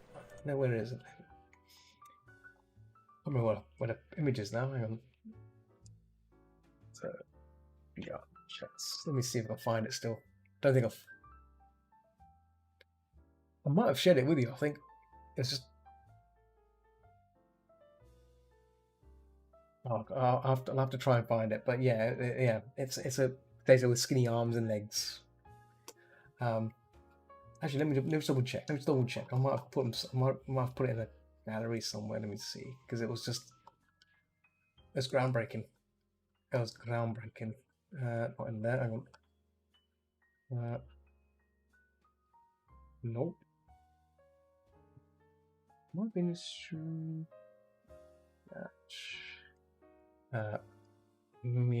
images. Images.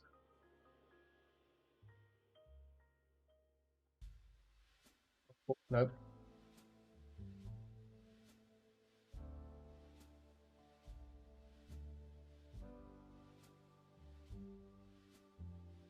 I'm just going through the images right now. I think I might have to I might have to re-upload it again, and because I yeah, let me just upload. You know what? Give me a second. I'll upload it again. 1 second. I think Mr. Lung has.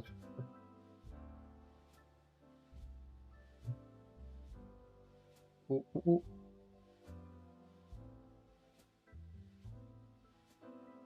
Been a while since I last shared that image. It was done a while back. This was during the VR chat phase when I got the VR headset, and we were going. Yeah. Oh, found it. Gonna copy this. Right. Let me put in potato because it deserves to be in potato. Right. Let me. I should be able to copy paste it out. There we go. Copy paste. Boom. There you go. The mouth doesn't move yet, so I need to look into how to make the mouth move, basically. So behind him is a Wacom tablet and pen. So it's like a sword and shield kind of thing going on there. It's pretty impressive.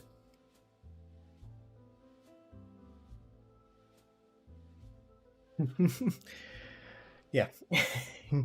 So I need to upload that still. Not done it yet, but I want to look in. I should probably look into mouth movement. That should be the first thing I should look into. It looks even better when in VR. Like when you're in VR, the arms moving around, it looks amazing. It's just skinny arms. Ah, oh.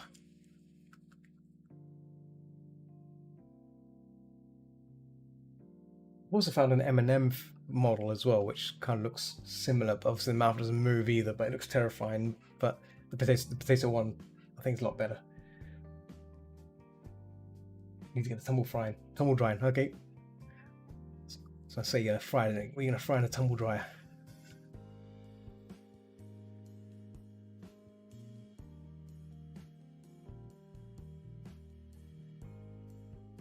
Stream for 1 hour 44 minutes. So I've got about 45 minutes to go. 45 minutes of streamy time. This picture's taking shape fairly well now. I'm happy. I'm pretty happy with the way it looks. I've just realised the bottom part of the wings have not been rendered out, so I'm just going to go back and render that out onto the wings there. There we go. There we go. Oh. Yeah, big shout out to Mr. Flying Lung for making that potato model. Pretty radical model.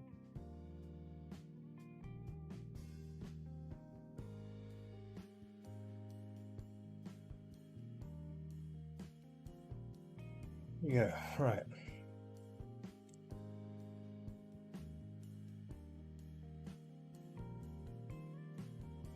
think what I may have to try and do is try and pop that hand forward a bit. Because right now it's overlapping, but I want it to be more saturation on that palm. So what I may do is when I'm done with it, maybe add some bit of red glow to it just to make it pop. What I also need to do is discuss with the client what he wants with the eyes, because I've done the eyes like a lizardy eyes. What does he want, like human-y eyes, human-like? I mean, on a reference they're all human-y, but I think for a dragon it'd be nice if it was done in a more realistic fashion. But that'll be a discussion with him. I'll need to have a chat with. Where's the render? Here we go. Back to rendering. I just want to refine. Just want to keep these things refined and sharpened, so I don't really. When I see these things, I always say to myself, "Oh yeah, I've got to work on that next." So. I think Nook has disappeared. I don't know if there's time now. It's 11:33 p.m. here, so midnight 30 will be my exit, or midnight. Oh, actually not midnight 15. I think would be the exit time because it's 1 hour 40.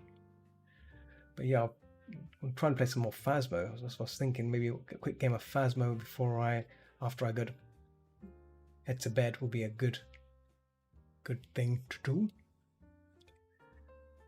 Played it this weekend. Made a bit of money. I didn't die. I died once. The spooky kid wrapped its fingers around my face and just killed me and threw me out of the map. So I fell for ages. I think the game was bugged out as well. So rather than sending me back into the house as a ghost, it just decided to throw me into oblivion. So there's me in VR standing there whilst falling for Lord knows how long into space or whatever it is. The void of Phasmophobia. Speaking of Phasmophobia, they are releasing a single player mode. I don't know if I should attempt that. I could attempt it. I've been doing it so far on my own. I guess I can do it again. I can do nightmare mode. I can obliterate that because I did it before. I did it on my last session. I can do it again. Balls of steel. I can take on those brute ghosties. Give them the what for. I'm trying to find this layer. There's a faint wing outline here. I'm not sure where it's coming from. I'll come back to that, but it's really, really annoying. That it's probably hidden somewhere. There's a line there. I think that's from the background as well. I think that's to do with one of these layers here. A street line. No, that's not that. Yeah, there's a line somewhere. I'll try and figure that. I'll figure that out after the stream, I think. But yeah, let's keep going. So the hand is okay. Let's just clean up that wrist. So I want to leave everything. I want to have it all ready so it's have it so it's ready so I can get rid of that part there, That's the jacket there. There we go. The jackets. Yeah. Well, actually, that's fine. Actually, I thought that was yeah. There we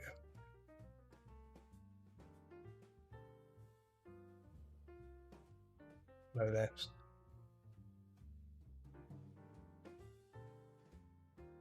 So I'm keeping the shapes solid as they are because I want to, when I do the detail stuff, I want to try and bring these a bit more, everything together as they should.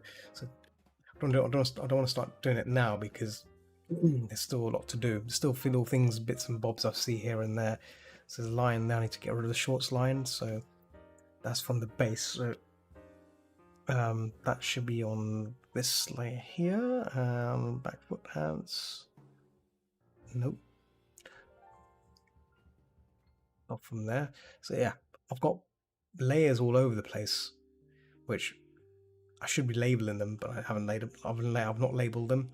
I've done the old-fashioned way of just not putting anything on there, just wing it. Right, there you go. Best way. Just wing it. In fact, actually, we'll see what happens if I do this. And if I could do this. Ah, okay. Yeah, that brings up that layer. Welcome back. Yeah. I forgot what I was talking about a minute ago, about the potato model. Yeah. I need to figure out the mouth. The mouth doesn't move for it. Yeah. Need to figure that. I need to read some further reading on that because I've seen some models in VR chat where the mouth it's like a 2D texture that moves around. I've seen some models that have that ability, so maybe there's a way to do frames on the mouth, so I can do open mouth, closed mouth, kind of like an AEIOU kind of thing, and then have Unity trigger, whatever you say. So that would be the thing to maybe make on that. But yeah, and then if that works well, then I can probably bring that model into FaceRig or something, and then use that as the a model on the here, or maybe use a 2D model. I think the 2D model may look better. That's why when I saw your model, when you was doing your YouTube stuff, that looked like a 2D model. That wasn't a 3D model, was it? That was a 2D model, and I think that would be a lot better than a 3D model. I think a 3D model might be too spooky. I think a 2D model sometimes looks so better. Yeah, that was 2D. Yeah. I think 2D models look a lot better on streams and stuff. Oh, by the way, do you what sort of graphics card do you have? Do you have an RTX card or was it was it regular Nvidia GTX? I was just talking about this some moments ago. GTX 1070. Okay. Yeah, I was just saying. The RTX cards have this cool sound SDK thing software. Nvidia have the software for RTX cards, which it plugs into OBS. So right now, it's doing the noise it's doing the noise cancelling. The graphics card is doing the noise cancelling for me. So OBS doesn't. I don't have to tweak anything.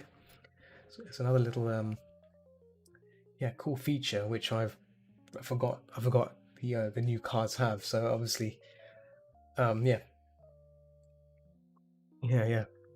Also, yeah. It's insane, isn't it? Like like OBS has its own sound suppressor stuff, but Nvidia as well has their own one as well. And I was just spending hours trying to tweak, like, because sometimes I have the fan on, and sometimes I've you can hear humming noises because just solved the problem. But yeah, I thought if you had an RTX card, if you didn't know about it, I'd recommend just getting the Nvidia sound SDK installed.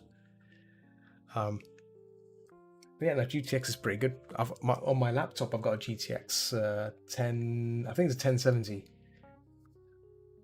That's what I used for Phasmophobia when I didn't have Windows 7. When I didn't have Windows 10 on my PC. Playing Phasmophobia on a laptop was pretty fun. That's what I was dreaming about. I wish I had Windows 10 because I was still on the old-fashioned Windows 7, trying to get away from it. In fact, at the same time, I prefer Windows 7 as much as Windows 10 is good. There's some things that Windows 7, in terms of control, in terms of knowing where things are,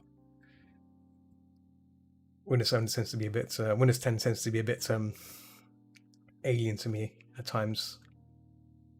I'm trying to, where's this line? I'm trying to find this line layer. I've been missing. Let me just do this. Jeans lines. There we go. Ah, there we go. Jeans lines, of course. Okay, now let's get the shorts. There we go. Oh yeah, have you watched Star Wars Visions yet? Blue. That's the anthology, the short anthology stuff for Star Wars stuff.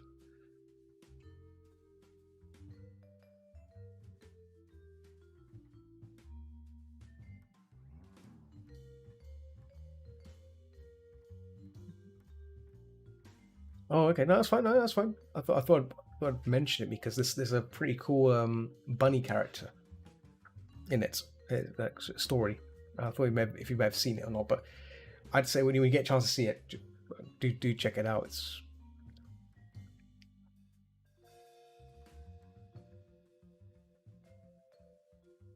I've been one of those sort of people that I've just like I'll randomly watch something when there's not much going on. Like this was on a Saturday. Like everyone had buggered off to bed. Like and I was waiting on someone. I was waiting. Actually, I was actually waiting on someone to play. I was actually waiting on someone to play Phasmophobia, and they didn't come back. But they were busy. That's fine. But like, so whilst I was waiting, I ended up just watching back to back of Star Wars Visions because whilst I was waiting, and I was like, okay, this is like no, this was like around 4 o'clock in the morning. And I think I knew then that no one's coming back to no one was going to play Phasmophobia at 4 a.m. except me. So I just passed out whilst watching in VR. So in VR, like you can watch things like a cinema. Like you can set like a cinema screen and just sit. So I was laying back on my bed watching upwards in VR. Um, that's how lazy I was. Very lazy to like watch it on front of a screen. I just laid back. It's a good thing I didn't pass out in VR because when you wear the thing for so long, your face gets a bit sweaty from wearing the headset. But yeah. Have you decided what sort of headset you plan to get? Is it going to be the what's it called? The HT not HTC, the HP, or is it the Vive? That's it, the Vive.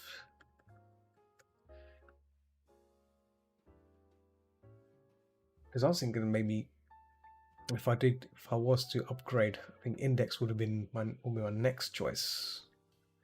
Forget the money. Like yeah. Be good to have you on the VR side of things and the game changer. Even though it's luxury, it's more of a luxury right now. So some of the games are okay. I mean, ever since buying the VR headset, I've not used it as much as I'd hoped for. After I think like when you buy something for the first time, you probably use it for a month excessively. Like I have, you just use it again and again and again, and then eventually it just starts to die down, and then use it when you feel like it. That's what's happened to me.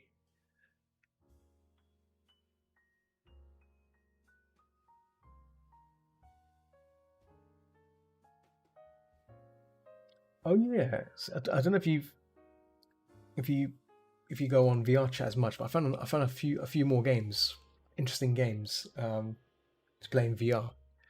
The first one obviously is Prop Hunt, common one of all, which is great in VR. And obviously it supports desktop as well, so you don't have to have VR to play it. You can play on desktop. Another game which is also desktop supported is a game called Overseer. I've been played that a few times. Prop Hunt, yeah, yeah, it's hilarious. You can make fart noises as an object. It's crazy. It's just hilarious. I've forgotten how fun Prop Hunt can be. I used to play it way back on Team Fortress 2 and stuff like that, and Gary's mod. But yeah, in VR it's a bit more silly, but it's fun. if you have a good number of people, if you have like 8 people, you'll have hours of fun. I guess this can work great as a stream thing as well, because it's one of those all games that you can just go on great, yeah, go crazy about it. I played it so much in Garry's Mod. Yeah, you know what? I should reinstall Garry's Mod again. Did you used to play? Did you used to play Trouble in Terrorist Town? Trouble in Terrorist Town, that was fantastic in Garry's Mod. I used to love that game. I used to love playing that and Prop Hunt. Those were the two games I always used to go to, and yeah, I should probably I should start revisiting these games again, like the ones I've left behind, and see if people still play. If they still play, I'll be down for it. Yeah, Trouble in Terrorist Town was fantastic. Kind of reminds me of Murder, like trying to convince people that you're not the murderer, right? But like that Garry's Mod was a whole new level of greatness, because it's all to do with vocal. Gotta be vocal. It's not me. I'm innocent. I'm innocent.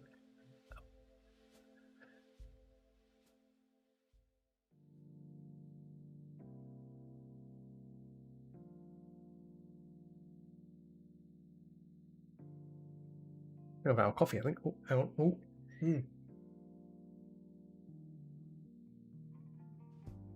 There's the coffee gone. Oh man, I don't think I'll be sleeping tonight. I'll be like, yeah, senses. My senses are like enhanced right now. It's enhanced senses, and I've got about 2 hours. I've got about 30 minutes left, and it's good timing as well for last 30 minutes. Final hurdle. I've noticed that because I streamed until this time. I'm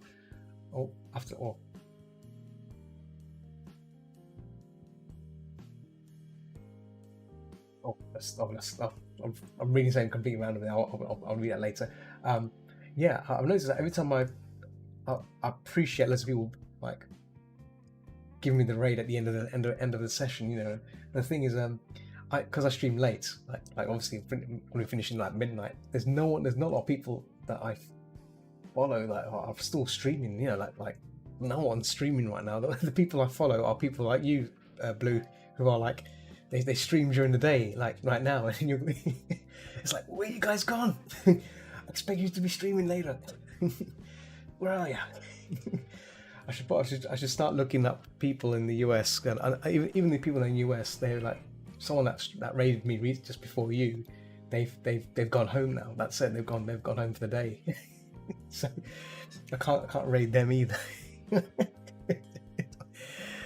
Oh my goodness! I need to make some time to check out people on Twitch. I've not actually done as much networking as I'd like to.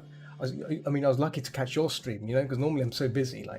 Because normally I finish work around 7 or 8, and then I need to cook dinner, have a nap, because I need to have a power nap, and then wake up to get ready to stream. And I was actually lucky to catch you streaming there, so I was like, yep, I've left your stream on one screen, I had someone else on another screen. I was watching both you doing stuff.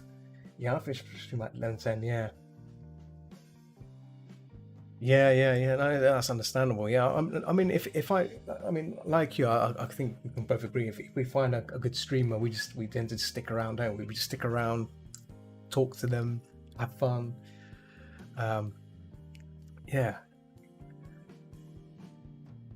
I was doing that. Some hours ago. I was watching your stream and another streamer as well, and I actually was had everyone's stream on like a 4x4. Broken up nicely. I can see the chat as well, and if there's anything I want to say, usually a Lenny potato face is always the best way to respond to things. That's my response, my calling card response. It's like, yeah. I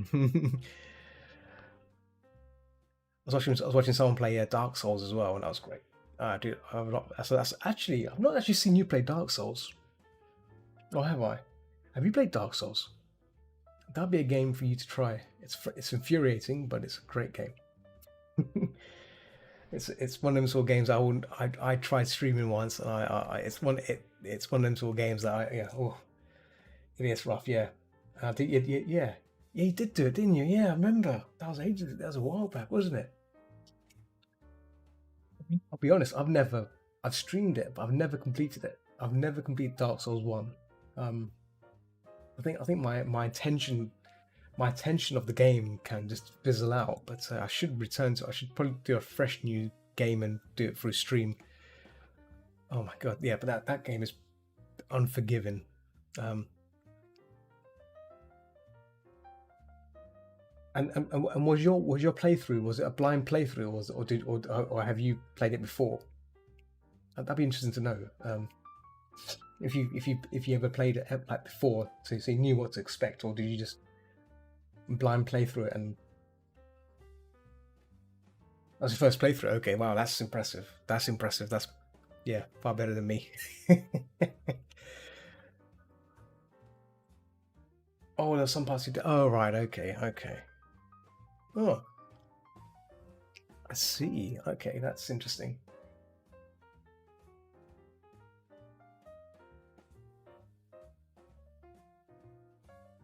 I think maybe I guess if you're ever going to return to it, you can probably return to it as a different build. But yeah, it's one of those games. Would you ever want to return to it, considering how brutal it is, how crazy it is, and oh, that's why I think that's one of the things that puts me off to stream it.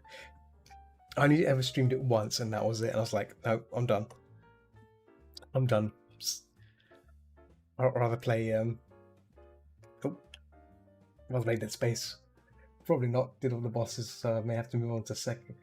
Oh, the second one, yes, Dark Souls 2. So I've got Dark Souls 2 as well, and I said to myself, someone gifted me that game, and I said to that person, like, well, let me finish Dark Souls 1 first before I play 2. There's no point me playing 2 if I haven't completed the first one, right? But I've been told, like, oh, you don't need to have played the first one to play the second one. I'm like, well, that's not. I think I should play the first one at least to get an idea of what the hell's going on. So I still don't know the lore. All I know is you're some guy going, you're some character going around. Kind of you're kind of undead, undead soul going around killing things, collecting souls, and getting stronger. Yeah.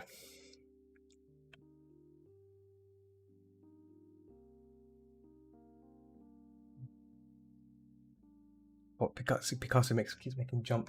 Oh, okay, that's why. Let me pause the stream on Picasso. There we go. Yeah. Face, face, face, face, face, face. Where's the face? Where's the face? Head. There we go. Yeah, I was the same. I'd rather play. Yeah, exactly. No, exactly. I agree. This is why someone was gonna get me Dark Souls 3, and I said, don't get me Dark Souls 3 because I've not even played 2 yet. I haven't even played the first one yet.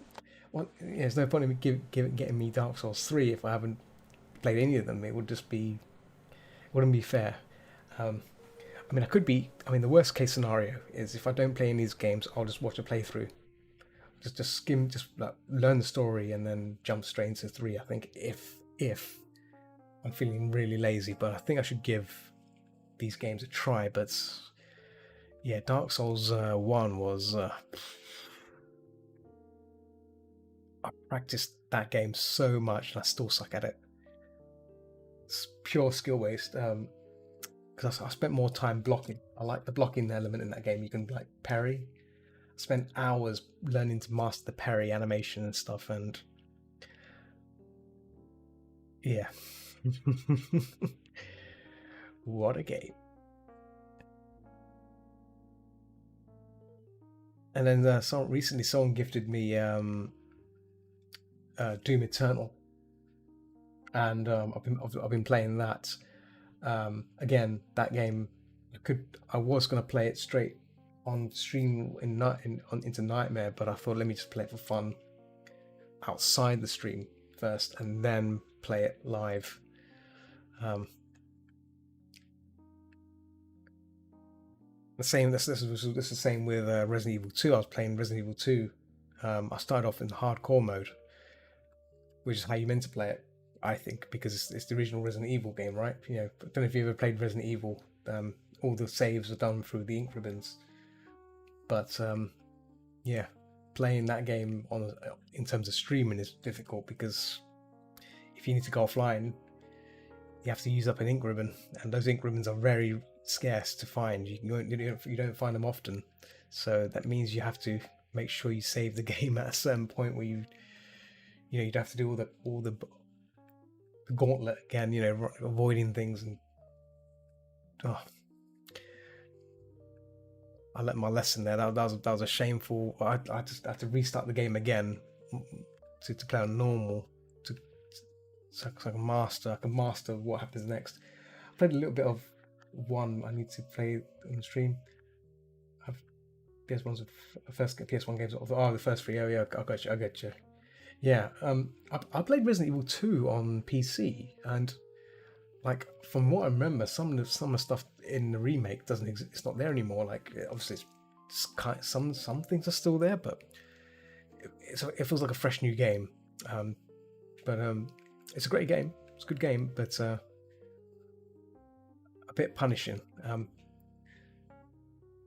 I mean, I played 4 as well, Resident Evil 4, and that's more fun because you can kick people. I think Leon is a bit more. He's a bit more tough. I mean, obviously, Resident Evil 2 is an introduction of Leon Kennedy, so he's not a roundhouse kicking person as he is in 4. I don't know if you ever played Resident Evil 4.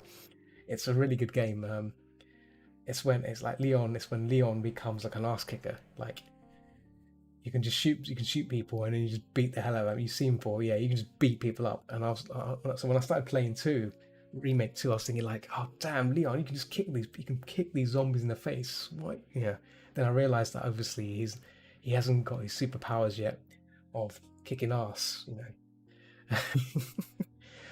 But yeah, but overall, it's if you ever get a chance, I hope you do get a chance to play the remake. It's really good. I'm playing it so far, and I'm enjoying it. Very. I mean, I've said before. I'm playing on normal obviously for the sake of streaming because I can't save sporadically. It's a bit too easy. I found it a bit too easy. I'm finding it a bit too easy. Sorry, that's the right way to say it. I'm finding it very easy. But you may find it difficult, very difficult. But it's good. It's good. It's a good learning curve. But yeah, it would be good to see you attempt it. See what you get a feel. Yeah, what you think of it all. Spooky zomboids. Or should I say annoying zomboids? No, the zombies are really annoying in that. They're annoying and they grab you. See, if that was Resident Evil 4, if a zombie grabbed Leon would just kick them back, punch them back, or you can barge them. Leon will take no lip. Which reminds me, I've seen Resident Evil 3. That looks good as well. I have to see if that goes on sale. I might have to try and get that now. Maybe jump onto that next. I've also got Resident Evil 7 as well, and I want to try and play that in VR. That's the most people have telling me it's very scary. I'm like, we'll see about that. We'll see what's scary, buddy. Do you like the old scary stuff, you see?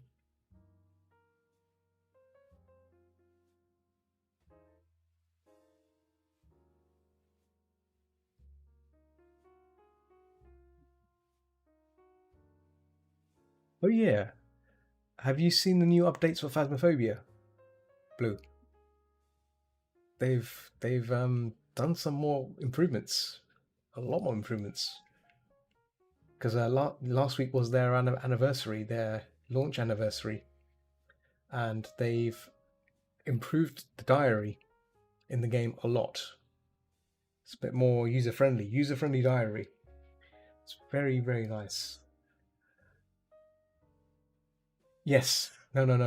Yeah, it does 60%. That's why I've got a Ryzen 9 now. I've got like 12 cores of horsepower in this machine now.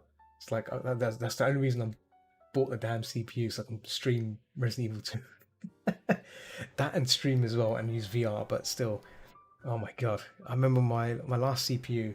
I tried to stream Resident Evil 2 on this machine, and it choked. It choked so badly. It was like, even with the RTX card, it was a CPU intense game rather than a graphics card intense game. Oh my god! It was just embarrassing to even, because I announced I was streaming it, and then I spent more time trying to tweak the game to make it run on stream. People watching me asking me, "Are you can play the game or not?" Phobia, really? Oh, oh, okay. Sorry, I thought it was Resident Evil. Okay, wow. Oh, that's a shame. Yeah. Hmm. What's your CPU? Well, if you don't mind me asking. I don't know. I don't know if you've. Hmm. Intel 7 fourth gen. Okay. Huh. That should be fine. I think 'cause the thing is, mine was a. I think mine might have been a third gen or fourth. I think, yeah, mine was a third gen i5, and that's strange, bizarre. Hmm. Yeah, yeah. I think that might be the case of some maps weren't properly optimized. Yeah, because like sometimes, like when I'm in VR, um, my frame rate just goes crazy because the maps are just not done properly. Like if I leave on for a while, it does settle down. But yeah, some of the maps are just basically. But I think they fixed it. I'm not sure. I don't know when the last time you played it. I don't know if they did release a patch last week. So I'm not saying you should try it, you should check it, but yeah, I don't know if they fixed it or not. Something, not sure if they it's not sure if they did something to cause it. Actually, by the way, do you play on beta or do you play on normal? That's the other thing, because I run the game on beta. So the beta one gets all the updates done to it first, and obviously it's a lot more harder because the ghost hunts you more often. Ah, normal. Okay, yeah. I would say if you want to give it a try, try running the game in beta and see if that improves it. Because but back when I started playing Phasma for the first time, I used to get a lot of crashes on normal. I used to get sick of it. I used to get like random boots as well. So I'll play the game with some people and it randomly kicks me out, times out and stuff. So we switched to beta and it never happened again. Um, yeah, give it a try if that fixes it. But if you play in beta, that means anyone else you're playing with, you'll have to tell them to play on beta, and it's like a 30 meg download. It's not a big file, but yeah. But be warned, the ghosts do hunt more often. That's fun. Yeah. Check it out. Yeah, that's why when I play Phasma, I always play on beta. I never play on normal. I've given up on playing on normal. I never trust it because I mean I'm sure it works fine now, but yeah, beta seems to be the one for me. And you also get to see the new stuff as well, like the ghosts and stuff. That's when I started seeing like these crawling ghosts, the kid that crawls around. I never saw that before. I was like, what the hell's this? It scared the hell out of me. I was like, so this little thing crawling around on the floor. It's like, what the hell is this thing? What is going on here? Never have I seen such a ghost before. So they also introduce new maps as well. So that's when you can test things out as well. Obviously, the maps won't be functional sometimes. Like so, when they released the jail one for the first time on beta, um, the ghost would appear not so often. Obviously, it's a bit wishy-washy, but it's a good way to check out stuff before it's launched. So I guess that's another good thing about beta, isn't it? But rambling about it. But yeah, you said you'll check it out, so it's all good. All good. Lovely, lovely. So I've got about 10ish minutes to go. till the end of the session. I might just see if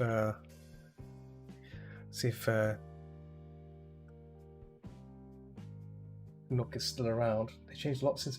Yes, yeah. Oh, mate, you should check out the items. That all the equipment's changed. All the equipment is now polished. It looks like it doesn't look like Unity assets anymore. That's all I can say. The diary has changed. The diary is more user friendly. So that all your objectives are in the diary. There's little check boxes for the ghosts. It's so much better now. Like, because I used to hate that. Like, I don't know if you've experienced this. So when you're playing with other people, you go into the house and then someone asks, "What's the ghost's name?" Like, what is it? What's the ghost? What is it? You have to so that when someone says that, you have to go back to a friggin' van to find out the ghost's name and find out if it's a lonely ghost or it responds to everyone. So now it's all in the diary, all your objectives, the ghost type, what kind of ghost, the ghost's name, whether or not they are a lonely ghost or they're a ghost that responds to everyone. It should have been done sooner, but they've done a great job, and there's more ghosts. There's a lot more ghosts now, so it means you need to spend more time investigating, and there's a couple of more items as well, new items. So they released that 2 weeks ago, the new update, that the new item stuff and the two new ghosts. So yeah, you can be playing that for a while, I think, to uncover new things.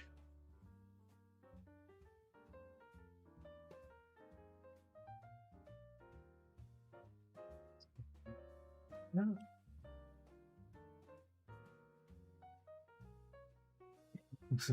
Possibly, yeah. Yeah, if you can get it to run, I'm fingers crossed. Hopefully they've polished it up enough, because I do recall they did, like, so I'm in their Discord group, you see, so I've been keeping an eye on their updates and stuff, and some of the updates they do release are optimizations of map loading, so that might have been some of the things as well. Because I know sometimes that when I know the asylum and the high school were the two maps which would take ages to load for some people, even for me at times. But then now it loads a lot quicker. It's not as like lengthy as before. But again, it might be different for you because of different specs. But it's not as bad as it was before. Because I remember one time I thought the game crashed. It hadn't crashed. It was just loading still. We're talking like 2 minutes of waiting for a map.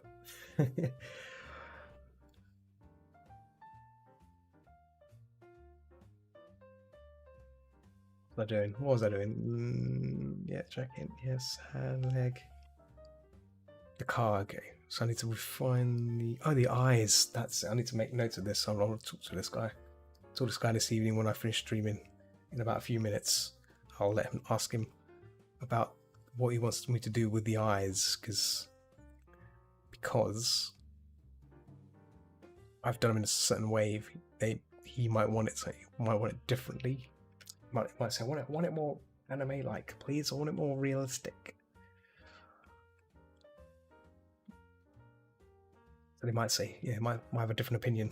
So I'll make sure I do that.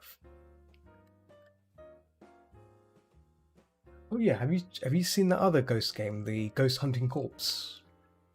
There's another. I think I may have mentioned it to you before. There's another Phasmo-like game. Actually, there's two Phasmo-like games. One's called Forewarned, which is like a mummy game. So you basically, four people go into like this pyramid thing, tomb thing, and you gotta go in there and like get all the treasures and stuff. And meanwhile, there's like a mummy that chases after you. But if you die, you become the mummy and you can scare your fellow players, scare the crap out of them, which is great. Scaring the crap out of people is fantastic. You know, that's the best thing about horror games, right? Yeah. Yeah, it's called Forewarned. I'll type it in there. I'll type it in chat. Or you can check on Steam. It's got good reviews. So, but it's not VR though. It's I think it's. Oh, sorry, it's VR. I think, but it's desktop as well. I think.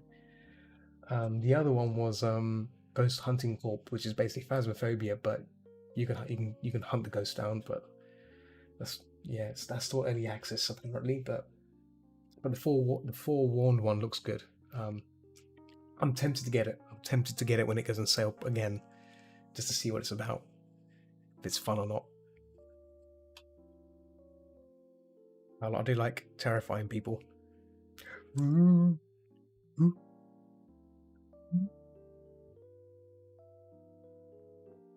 Who's been stealing from my tomb?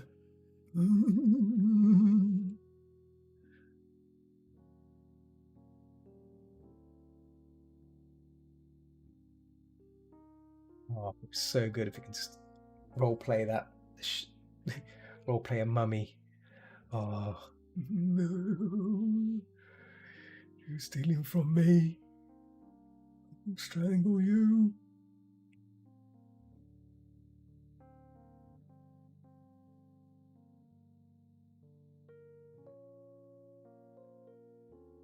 Yep. Thinking, oh, yep. That's kind of, yeah. I'm gonna have to consider getting that game, and if there's people that want in on it, it'll be good.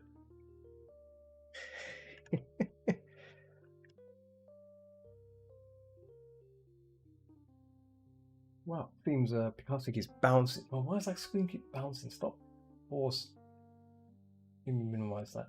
Yeah, like Picasso keeps bouncing my videos previously, and even though I've paused it still keeps trying to play.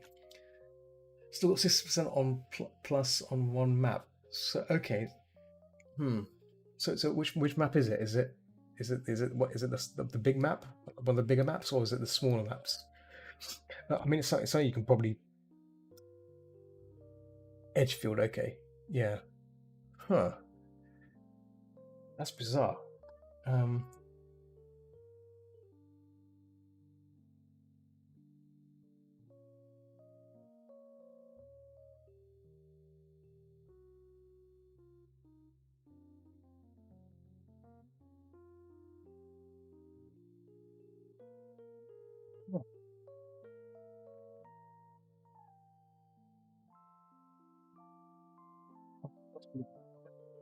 Google for you on why that's 60%. I mean, I'll tell you what. I'll look into it. Oh, cheers. Yeah. Let me know. So what I can do is because I'm on the Discord, I can probably check if there's a solution to your problem, because your CPU is fine. I think your CPU is more than enough to play Phasmo. I'm not sure why it's going to 60%. It shouldn't do that. So something's causing that. Maybe there might be like a fix, like you can probably put like a launch tag. You know, when in Steam you can set like parameters, or so you can reduce the settings, graphic settings. But actually, if you bring up the options, there's a shadow. Try and set your shadow down to lower the shadow settings and see if that makes it better. Because sometimes shadows can be CPU intensive as well. It's worthy try there, because I know shadows can cause most games that use shadow, like complex shadows, require a lot more CPU to calculate the position, where the shadow hits. If it's more sophisticated objects, then obviously if your shadow detail's high, then your CPU is working harder to generate that kind of shadow, right? But if yeah, give it a test to see if that fixes the problem. I forgot about that. Yeah, because I know some games, like certain games I've played, setting the shadow off or keeping the shadow simple speeds up a lot of the graphical speed, because it's not using much CPU to render out the reflections and stuff. See, keep on. That's my know-how. These PC know-how's kicking in. I used to remember when I used to play games where I was playing purely for for was excuse me, for performance, like Unreal Tournament. I turn off shadows, or keep shadows simple, so all you see is a circle under the character, nothing else. That's all you ever need, right? You don't need any Screw the dynamic detail. I don't need detail. On pure performance, pure killing power, right? None of that simple piff poff blip. Oh, right. I think we reached the end of the session there. We've reached 2 hours 30. There's still a lot to do. I think I've started to do detail on this, but it's taking shape. I don't think I'm looking through. I'm looking through my thing here. It's called my Switch, and there's no one's streaming, and I think everyone's kind of fizzled out from my session as well. I think it's just you and me. I think it's just you and me, Blue, and some people lurking on Picasso. So I guess I can just end it here. I think that'll be fine. But yeah, thank you for the raid. The raid was very well appreciated. Thank you, And I know Lisa who raided me as well, and obviously she's probably gone now. She's probably at home right now. So yeah, big thank you to her for raiding me, and thank you for everyone else that have stuck around and hang out with me for this little session. Yeah, I'll be back tomorrow. I've got this. I need to decide to work more on this. I probably will work more on this because this is a paid commission. I mean, the other choice is working on the comic. So I might try and work on that instead, but we'll see. How I'm feeling. But yeah, I'll try and work on this tomorrow afternoon as well, whilst I'm doing my other work. So because I want to try and get more of this done for this person, because it's a commission. Can't be leaving it around. So yeah. Thanks for joining me, guys. And yeah, as always, keep watching the skies. Keep watching the skies. And I'll see you peeps tomorrow for more arty farty sessions. So till next time, take it easy and have a lovely day. Whoop. Bye bye.